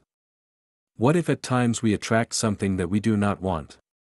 What about all the things that we have already attracted into our lives? Must we still suffer until the last farthing be paid? Are we bound by karma? Yes, in a certain degree we are bound by what we have done. It is impossible to set law in motion and not have it produce. What we sow we must also reap, of that there is no doubt, but here is something to think about. The Bible also says that if a man repents his sins are blotted out and remembered no more forever. Here we have two statements which at first seem not to agree. The first says that we must suffer from what we have done, and the second that under certain conditions we will not have to suffer. What are those conditions? A changed attitude toward the law. It means that we must stop thinking and acting in the wrong way. When we do this, we are taken out of the old order and established in the new. Someone will say, if that is true, what about the law of cause and effect? Is that broken? No, it is this way. The law is not broken. It would still work out if we continued to use it in the wrong way, but when we reverse the cause, that is, think and act in a different way, then we have changed the flow of the law. It is still the same law, but we have changed its flow, so that, instead of limiting us and punishing us, it frees and blesses. It is still the law, but we have changed our attitude toward it. We might throw a ball at the window, and if nothing stopped it, it would break the glass. Here is law in motion. But if someone catches the ball before it reaches the window, the glass will not be broken. Neither the glass nor the law will be broken. The flow of law will be changed, that is all. So can we, no matter what has happened in the past, so transcend the old experience, that it will no longer have any effect upon us. So, if we have attracted something that is not best to keep, we will remember that we do not have to keep it. It was the best that we knew at the time, and so was good as far as it went, but now we know more and can do better. As law works without variation, so does the law of attraction work the same way. All that we have to do is to drop the undesired thing from our thought, forgive ourselves and start anew. We must never even think of it again. Let go of it once and for all. Our various experiences will teach us more and more to try to mold all of our thoughts and desires, so that they will be in line with the fundamental purpose of the great mind, the expression of that which is perfect. To fear to make conscious use of the law would be to paralyze all efforts of progress. More and more will we come to see that a great cosmic plan is being worked out, and that all we have to do is to lend ourselves to it, in order that we may attain unto a real degree of life. As we do subject our thought to the greater purposes, we are correspondingly blessed, because we are working more in line with the Father, who from the beginning knew the end. We should never lose sight of the fact that we are each given the individual right to use the law, and that we cannot escape from using it. Let us, then, go forward with the belief that a greater power is working through us, that all law is a law of good, that we have planted our seed of thought in the mind of the Absolute, and that we can go our way rejoicing in the divine privilege of working with the Infinite. Understanding and misunderstanding. There are many persons who are constantly unhappy because they seem always to be misunderstood. They find it hard to use the law of attraction in an affirmative way, and they keep on drawing to themselves experiences which they would rather have avoided. The trouble with them is that there is always an undercurrent of thought which either neutralizes or destroys whatever helpful thoughts they have set in motion in their moments of greater strength. Such persons are usually very sensitive, and while this is a quality which is most creative when under control, it is most destructive when uncontrolled, because it is most chaotic. They should first come to know the law and see how it works, and then treat themselves to overcome all sensitiveness. They should realize that everyone in the world is a friend and prove this by never saying anything unkind to anyone or about anyone. They must within themselves see all people as perfect beings made in the divine image, and, seeing nothing else, they will in time be able to say that this is also the way that all people see them. Holding this as the law of their lives, they will destroy all negative thought, and then, with that power, which is always in a sensitive person, but which is now under control, they will find that life is theirs to do with as they please, the only requirement being that as they sow so must they also reap. We all know that anything that is unlike good is of short duration, but anything that embodies the good is like God, ever present and eternal. We free ourselves through the same law under which we first bound ourselves. The ordinary individual unknowingly does something that destroys any possibility of getting good results in the demonstration of prosperity. He affirms his good and makes his unity with it, and this is right, but he does not stop looking at it in others, which is wrong and is the cause of confusion. We cannot affirm a principle and deny it in the same breath. We must become what we want, and we will never be able to do that while we still persist in seeing what we do not want, no matter where we see it. We cannot believe that something is possible for us without also believing the same for every individual. One of the ways of attainment is, of a necessity, the way of universal love, coming to see all as the true sons of God, one with the infinite mind. This is no mere sentiment but the clear statement of a fundamental law, and that man who does not obey it, is opposing the very thing that brought him into expression. It is true that through mental means alone he may bring to himself things and he may hold them as long as the will lasts.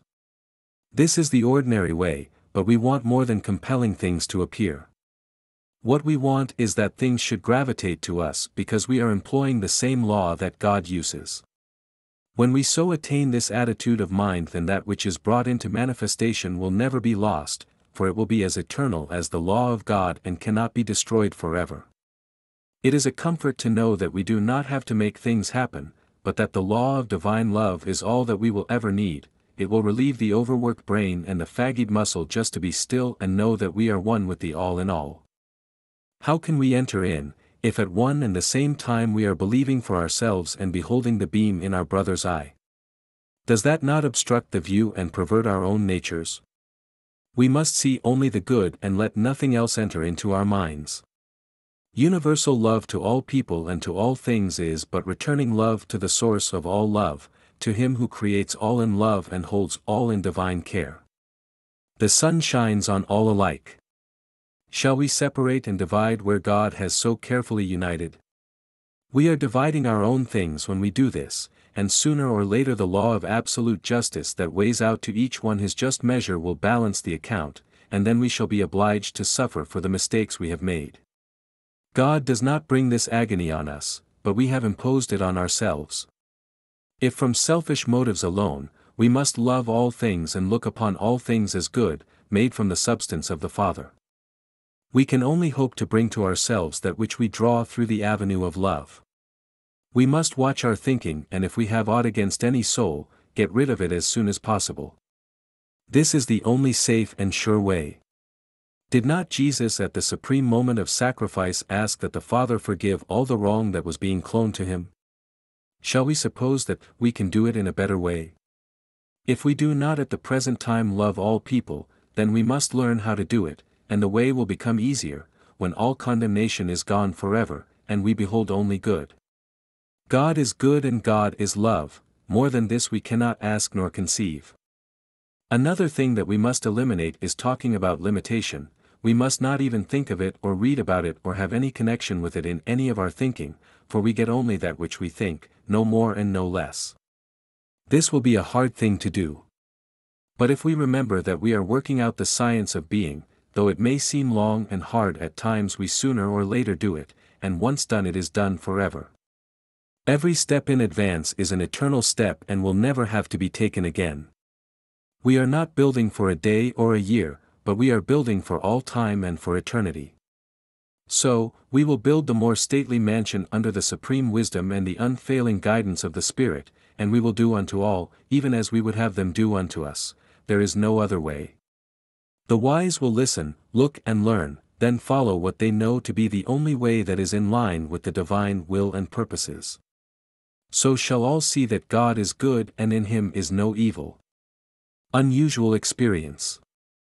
In demonstrating the truth of supply, we do not have to experience any peculiar emotion or psychic experience. We do not have to feel any thrills or anything of that sort. While it is true that some of these things may come, yet we should remember that what we are doing is dealing with law, and that as law it will obey us, when we comply with its nature and contact it in the right way. What we are doing, is stating something into mind, and if the impression is clear in our own minds that it is and that it is done, we have put all the activity we can put into it, until such a time as something happens in the external for us to work upon. So many people say, I do wish that I could feel something, when I give a treatment. All this is a mistake and is an attempt to give a physical reason for life. What we do need to feel is that, since God is all and is good, he wants us to have only the good, and feeling this, we should take what is already made for us. Our attitude toward such a good Father should constantly be one of thanksgiving. When we begin to prove the power of the truth, we will always maintain this attitude. Know that you are dealing with a sure thing and that all you have to do is to know positively into it and wait for the results to come in the outer. Then do what your own good sense tells you to do, for this is the thought of God through you. More and more you will find that you are being led out of difficulty into that freedom which is the divine birthright of every living soul. Go ahead, then, looking only at the things desired and never at the things not wanted. Victory will always be on the side that the majority of your thoughts rest on in absolute acceptance. Visualizing. Some people visualize everything that they think of, and many think that it is impossible to make a demonstration unless they possess the power to visualize. This is not the case. While a certain amount of vision is necessary, on the other hand it must be remembered that we are dealing with a power that is like the soil of the ground, which will produce the plant when we plant seed. It does not matter if we have never before seen a plant like the one that is to be made for us. Our thought is the seed and mind are the soil. We are always planting and harvesting. All that we need to do is to plant only that which we want to harvest. This is not difficult to understand. We cannot think poverty and at the same time demonstrate plenty. If a person wants to visualize, let him do so, and if he sees himself in full possession of his desire and knows that he is receiving, he will make his demonstration. If, on the other hand, he does not visualize, then let him simply state what he wants and absolutely believe that he has it, and the result will always be the same. Remember that you are always dealing with law and that this is the only way that anything could come into existence. Don't argue over it. That means that you have not as yet become convinced of the truth, or you would not argue. Be convinced and rest in peace. Where demonstration takes place. Does demonstration take place in the patient, the practitioner, or in the mind of God? Let us see, we are in the mind of God, and so it must take place there. But the patient is also in the mind of God, or there would be two minds, and so it must take place in the mind of the patient, also. But that is the mind of God, so what does it matter where it takes place? We do not have to project our thought, because mind is right at hand and never leaves us at any time. All that we have to do is to know within ourselves, and, when we are absolutely convinced, we will have made the demonstration. As far as the practitioner is concerned, all that he has to do is to convince himself. Here his work begins and ends. There is a power that will look after the rest. Is this not the supreme attitude of faith in higher power? Of course, it is, and the more of that faith that we have, the easier it will be for us and the quicker we will receive an answer to our prayer. If you have a simple, childlike faith it will produce, but it should give us a greater faith when we know something of the way that the law operates. It follows, then, that we should, by understanding, have so great a faith that we shall never fail to get the affirmative answer to all of our thoughts. Each victory will strengthen us until the time will come when we will no longer have to say I hope or believe, but I know. Part 2. Treatments. The way to give a treatment is first of all to absolutely believe that you can, believe that your word goes forth into a real creative power, which at once takes it up, and begins to operate upon it, feel that to this power all things are possible. It knows nothing but its own power to do that which it wishes to do. It receives the impress of your thought and acts upon it. It is never safe to treat for anything that you do not wish to happen. This means that what you would want for another, you must first be willing to receive for yourself. Believe then that your word is to be acted upon by an almighty power, feel its great reality, in and through all things you speak into it, and declare just what you wish it to do for you, never doubting in your own mind but that it will do just as you have directed. All that a practitioner has to do is to convince himself, to know, to believe, and that thing will happen to him which he states. One of the first things, then, is to be definite, to have a mental likeness of the thing that you desire, to know exactly what you want. This mental likeness, this absolute acceptance of the fact that it now is, must never be overlooked, without it you will not accomplish. We sit down of our own souls, at peace with the world, at peace with ourselves, we realize that we are dealing with something that is a reality, something that cannot fail. We try to get a clear concept of the thing, we rest in that realization, while the universal creative power takes it up and acts upon it. We have stated just what we wanted done unto us, we have believed that we have received, never again will we contradict the fact that we have stated. The person who can do this is sure of getting results. Understanding and guidance. The inner man is always in immediate connection with the infinite of understanding. We are immersed in a living intelligence, we are surrounded by a power that knows, for, in him we live and move and have our being. If our outer thought were never confused, we should at all times draw from this infinite source of knowledge, we should be guided by it and never make mistakes, our minds would be like the smooth surface of a lake, unruffled by wind and storm. But with most of us this is not the case, we become confused in the outer so that the surface of the mind is in turmoil, no longer clear and transparent, and we cannot get the clear vision, the real guidance, and we get things wrong because we do not see clearly. The development of the understanding is learning to draw from the infinite understanding, we can never do this while we are confused in our thinking. The first thing to do when we wish a greater understanding is to be still and listen to the inner voice, to withdraw for a few moments into the silence of the soul, taking here what we already know and realizing that a greater intelligence is enlarging it. Here we indefinitely take the pattern of our thought, the thing that we are working on, and ask for, and receive, new light. We hold this up in divine light and try to believe that we are being guided, we state that supreme intelligence and absolute power are acting upon our thought and bringing it to pass, it is now guiding us and we shall make no mistake, we hold ourselves in the secret place of the Most High, and abide under the shadow of the Almighty. How to know just what to do? Often, we find ourselves confronted by the problem of how to begin. We are not sure what we want to do, we see no way to begin anything, see nothing to begin on. When we find ourselves in this position, humanly speaking, not knowing where to turn, then of all times we must be quiet and listen, then of all times we must trust that the same power that started all things will also start us in the right road, for without some superior power we shall surely fail. How often do people in the business world find themselves in this position? They realize that something must be done, but what?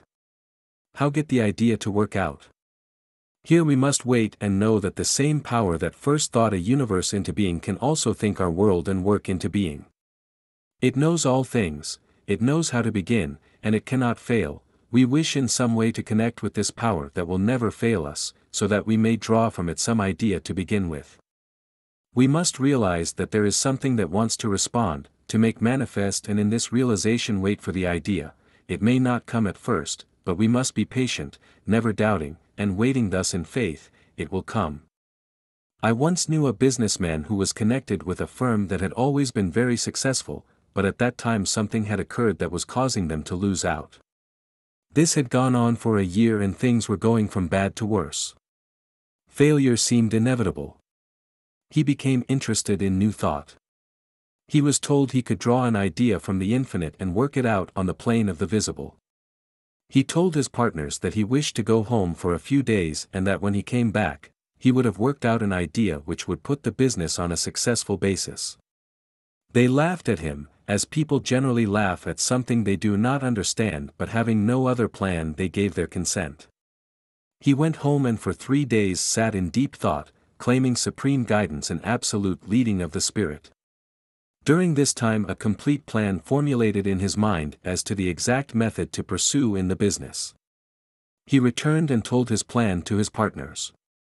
Again, they laughed, saying it could not be done in business, could not be done any way, it would not work. But again, they consented, knowing it was this or failure. He then went to work carrying out all the details of his thought, following each leading that had come to him during those 3 days, and within a year he brought the failing business to a standard that transcended anything they had ever before experienced. He proved the law and became such an expert, that he gave up his business and devoted his entire time to helping other people do the same for themselves as he had done. What this man did anyone can do if he will follow the same course and refuse to become discouraged.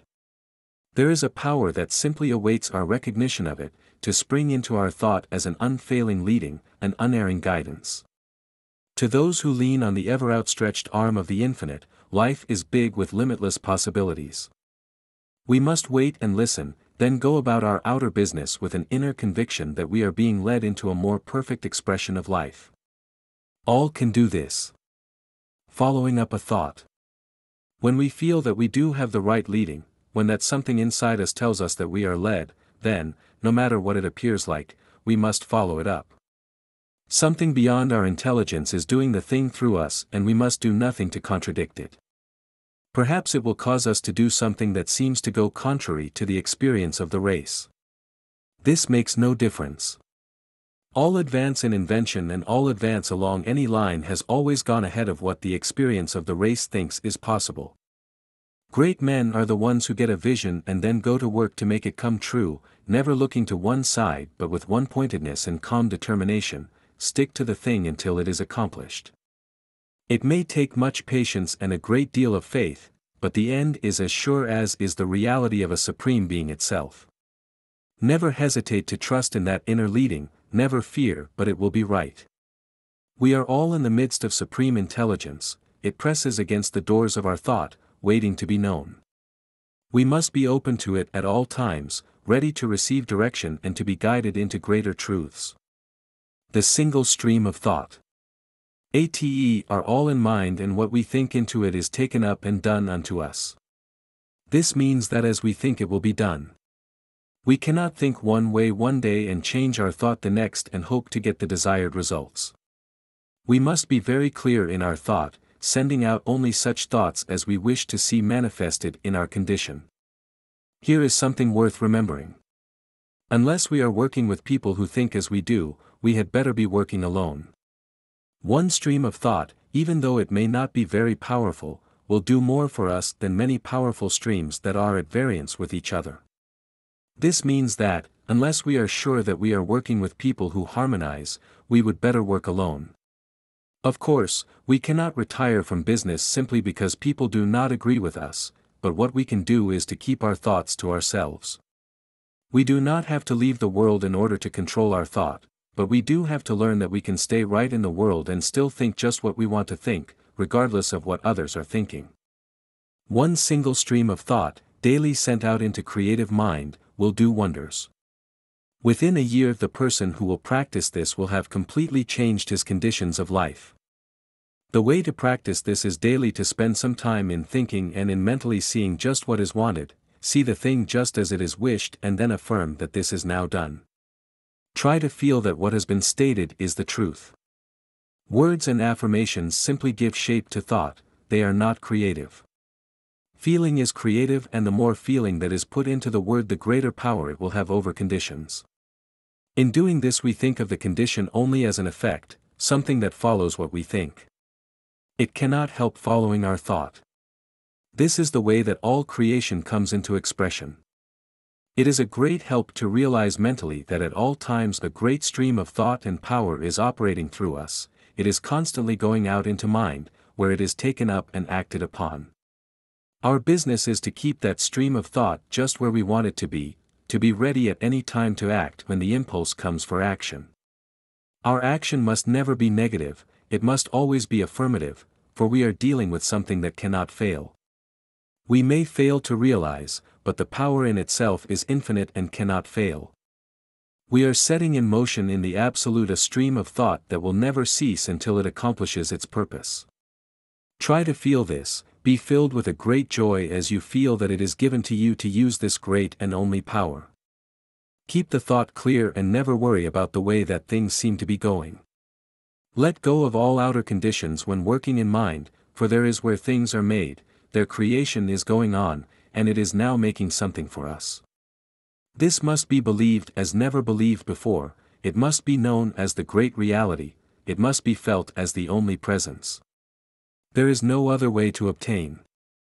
Though all the infinite may want to give, yet we must take, and, as far as we are concerned, that taking is mental.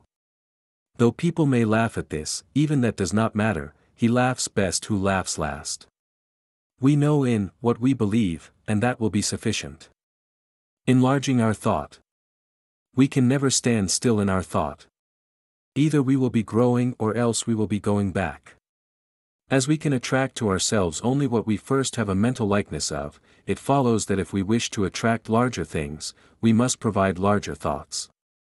This enlarging of consciousness is so necessary that too much cannot be said about it. Most people get only a short way and then stop, they cannot seem to get beyond a certain point, they can do so much and no more. Why is it that a person in business does just about so much each year? We see people in all walks of life, getting so far, never going beyond a certain point. There must be a reason for everything, nothing happens, if all is governed by law, and we can come to no other conclusion. When we look into the mental reason for things, we find out why things happen. The man who gets so far and never seems to go beyond that point is still governed by law. When he allows his thoughts to take him out into larger fields of action, his conditions come up to his thought. When he stops enlarging his thought he stops growing. If he would still keep on in thought, realizing more and still more, he would find that in the outer form of things he would be doing greater things. There are many reasons why a man stops thinking larger things. One of them is a lack of imagination. He cannot conceive of anything more to follow than that which has already happened. Another thought works like this: this is as far as anyone can go in my business. Right here he signs his own death warrant. Often a person will say, I am too old to do bigger things. There he stops. Someone else will say, competition is too great, and here is where this man stops, he can go no further than his thought will carry him. All this is unnecessary when we realize that life is first of all consciousness, and then conditions follow. We see no reason why a man should not go on, and never stop growing.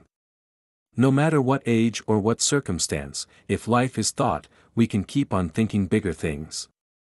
There is no reason why a man who is already doing well should not be able mentally to conceive of a still better condition. What if we are active? There is always a greater activity possible.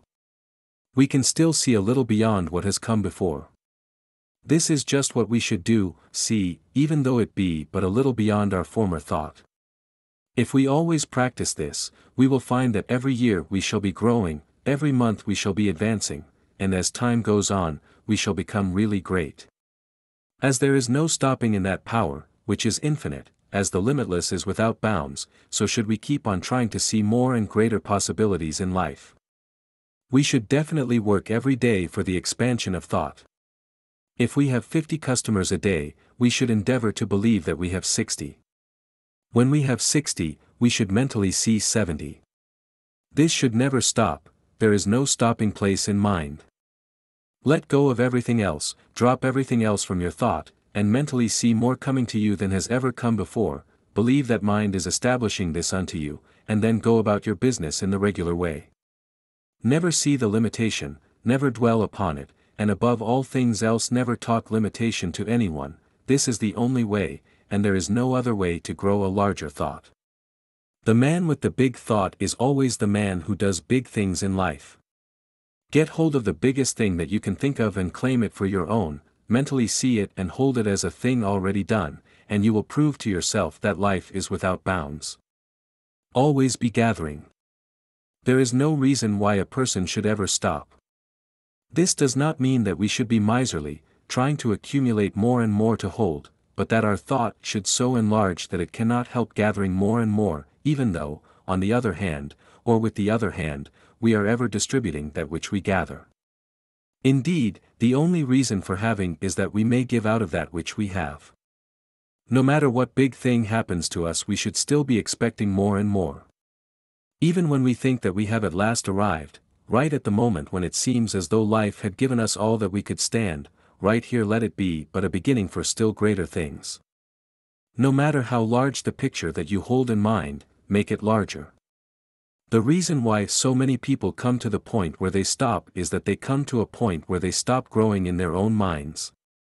They come to a point where they can see no more, thinking that because they have really done a big thing they should stop there. We must watch our thought for signs of inactivity.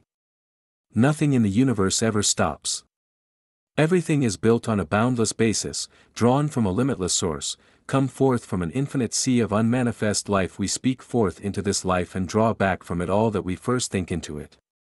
Life is always limitless, and the only thing that limits us is our inability to conceive mentally, and we should draw more and more from that limitless source. Mental likeness. We can draw from the infinite only as much as we first think into it. It is at this point that so many fail, thinking that all they need to do is to affirm what they want, and it will follow. While it is true that affirmations have real power, it is also true that they have only that which we speak into them. As we cannot speak a word that we do not know, so we cannot make an affirmation that we do not understand. We really affirm only that which we know to be true, we know that to be true which we have experienced within ourselves. Although we may have heard or read that this or that thing is true, it is only when there is something within our own souls that corresponds or recognizes its truth, that it is true to us. This ought never to be lost sight of. We can effectively affirm only that which we know, and we know only that which we are.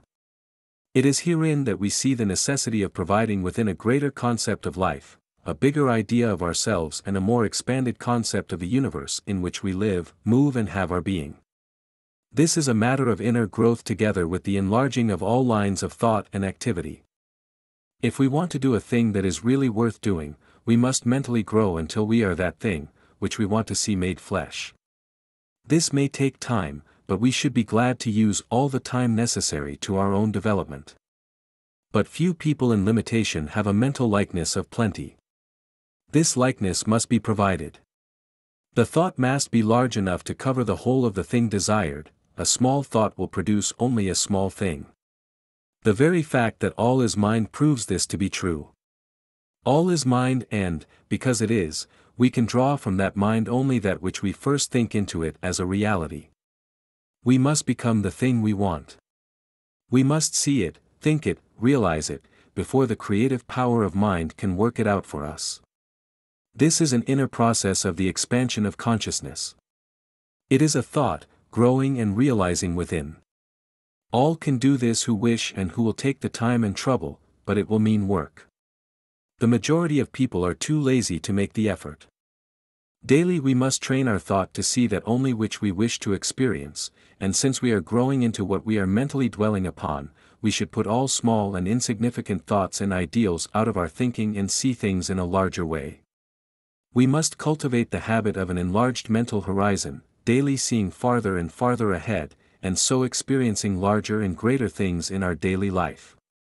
A good practice for the enlargement of thought is daily to see ourselves in a little bigger place, filled with more of activity, surrounded with increased influence and power, feel more and more that things are coming to us, see that much more is just ahead, and so far, as possible, know that we now have all that we see and all that we feel. Affirm that you are that larger thing, that you are now entered into that larger life, feel that something within is drawing more to you, live with the idea and let the concept grow, expecting only the biggest and the best to happen. Never let small thoughts come into your mind, and you will soon find that a larger and greater experience has come into your life. Keeping the thing in mind. Never let go of the mental image until it becomes manifested. Daily bring up the clear picture of what is wanted and impress it on the mind as an accomplished fact. This impressing on our own minds the thought of what we wish to realize will cause our own minds to impress the same thought on universal mind. In this way we shall be praying without ceasing. We do not have to hold continually the thought of something we want in order to get it, but the thought that we may inwardly become the thing we want. 15 minutes, twice each day, is time enough to spend in order to demonstrate anything, but the rest of the time ought also to be spent constructively. That is, we must stop all negative thinking and give over all wrong thought, holding fast to the realization that it is now done unto us. We must know that we are dealing with the only power there is in the universe, that there is none other beside it, and that we are in it partaking of its nature and its laws. Always, behind the word that we send forth, must be the calm confidence in our ability to speak into the power, and the willingness of mind to execute for us. We must gradually grow in confidence and in trust in the unseen world of spiritual activity. This is not hard, if we but remember that the Spirit makes things out of itself by simply becoming the thing that it makes, and since there is no other power to oppose it, it will always work. The Spirit will never fail us if we never fail to believe in its goodness and its responsiveness. Life will become one grand song, when we realize that since God is for us, none can be against us. We shall cease merely to exist, we shall live. Destroy all thoughts that we do not wish to experience. We must resolutely set our faces to the rising consciousness of the Sun of Truth, seeing only the one power. We must destroy the adversary and leave the field to God or good. All that is in any way negative must be wiped off the slate, and we must daily come into the higher thought, to be washed clean of the dust and chaos of the objective life. In the silence of the soul's communion with the great cause of all being, into the stillness of the Absolute, into the secret place of the Most High, back of the din and the ceaseless roar of life, we shall find a resting place and a place of real spiritual power. Speak in this inner silence and say, I am one with the Almighty, I am one with all life, with all power, with all presence. I am, I am, I am. Listen to the silence. From out of the seeming void the voice of peace will answer the waiting soul, all is well. Here we make known all our needs and wants, and here we receive first-hand from the Infinite all that we shall ever need to make life healthy, happy, and harmonious. Few enter here, because of the belief that conditions and circumstances control. Know that there is no law but God's law, that the soul sets its own law in the Infinite, and that our slightest wish is honored of the Father Mind. Daily practice the truth and daily die to all error thought. Spend more time receiving and realizing the presence of the Most High and less time worrying. Wonderful power will come to the one who believes and trusts in that power in which he has come to believe. Know that all good and all God is with you, all life and all power, and never again say, I fear, but always, I trust, because I know in whom I have believed. Direct practice for prosperity. Suppose that you are doing a mail order business and sending out cards to the whole country.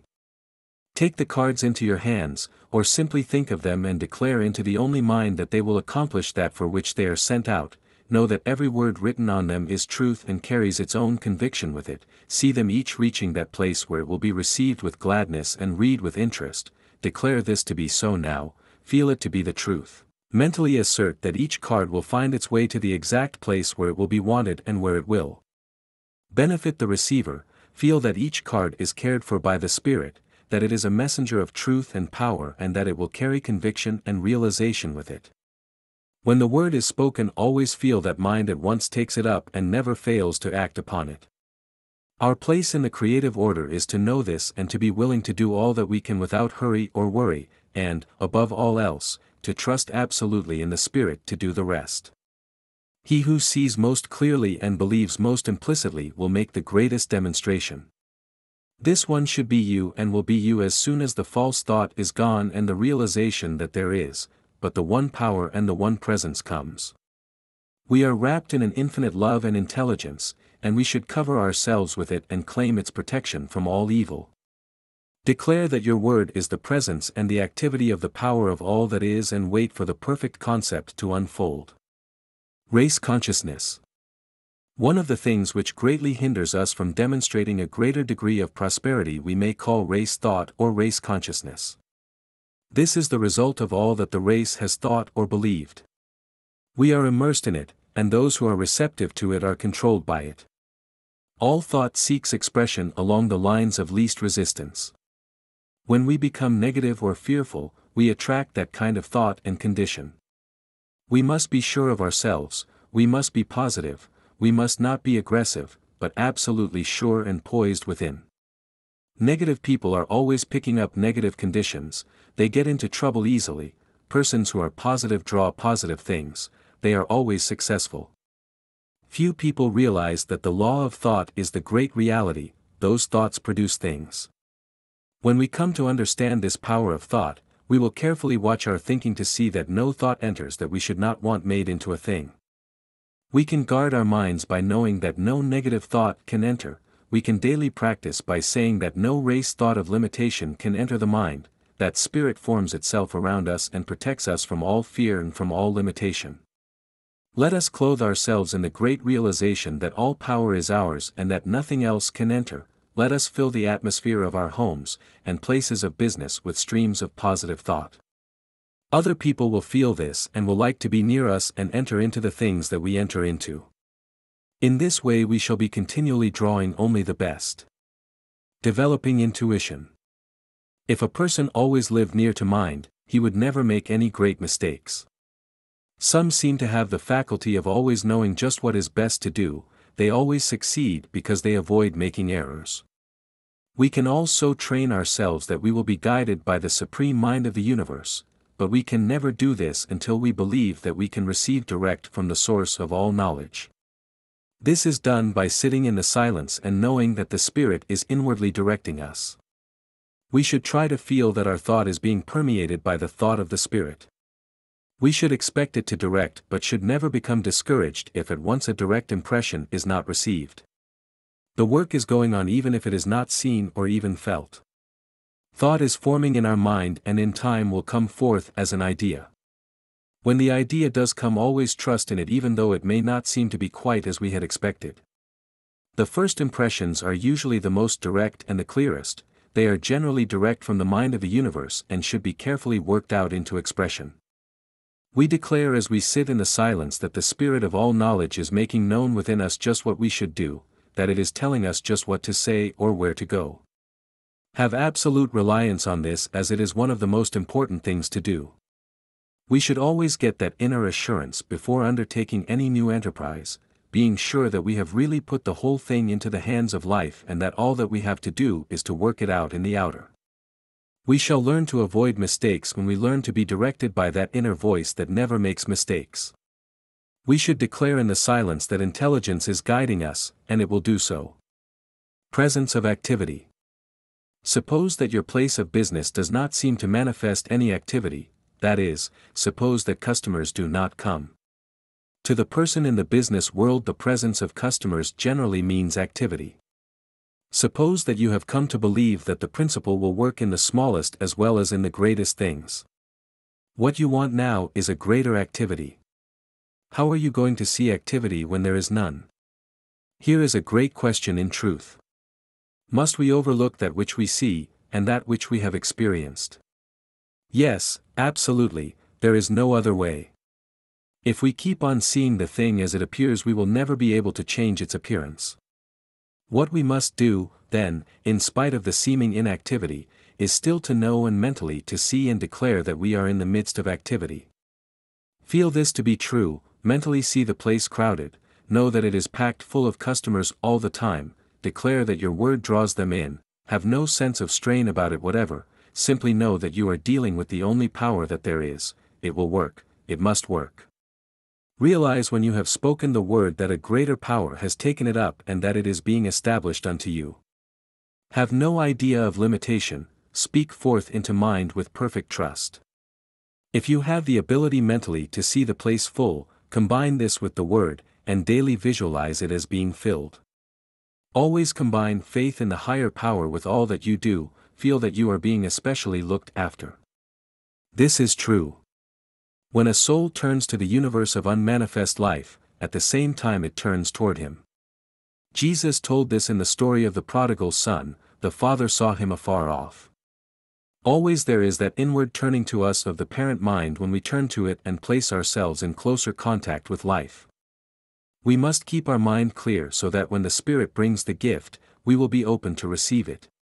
Even God cannot force things upon us. We must receive even before we see. For the feeble hands and helpless, groping blindly in the darkness, touch God's right hand in that darkness, and are lifted up and strengthened. Always, when we believe, we will have that belief honored of the Spirit of life.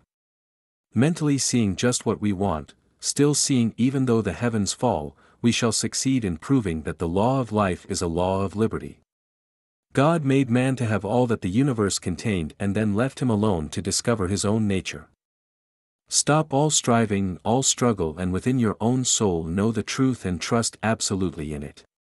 Daily declare that you are being guided and protected and that the power of the Spirit is bringing all to pass, and wait in perfect peace and confidence.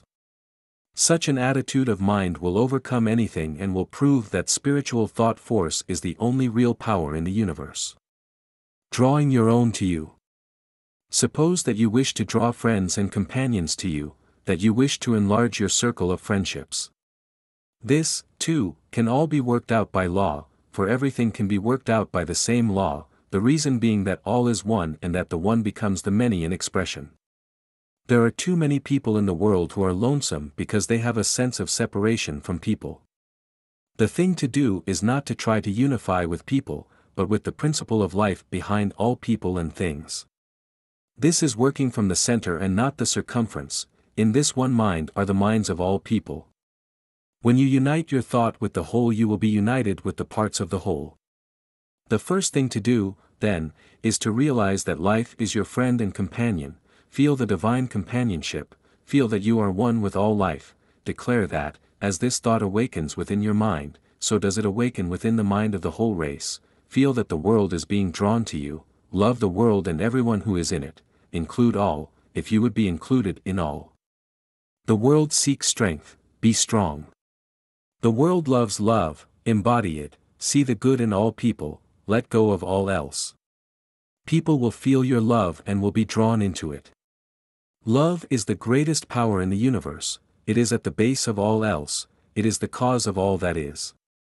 Feel your love to be like a great light lighting the pathway of the whole world, it will come back to you bringing so many friends that there will not be time enough to enjoy them all.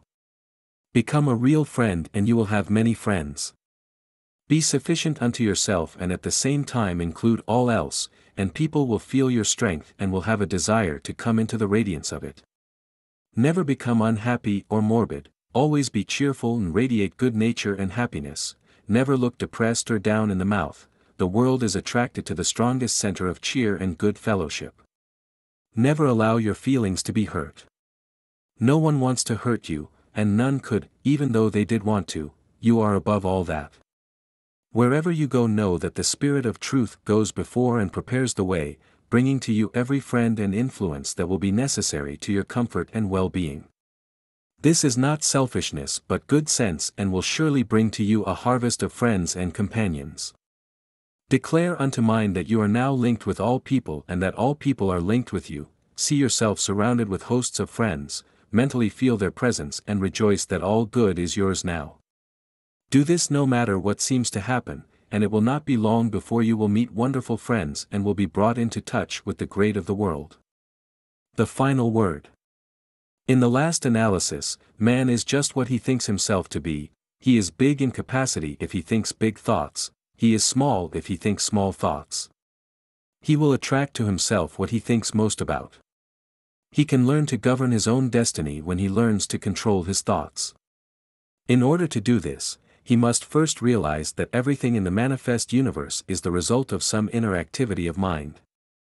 This mind is God, producing a universe by the activity of his own divine thoughts. Man is in this mind as a thinking center, and what he thinks governs his life, even as God's thought governs the universe, by setting in motion all the cosmic activities. This is so easy to understand, and so plain as to use that we often wonder why we have been so long finding out this, the greatest of all truths of all the ages.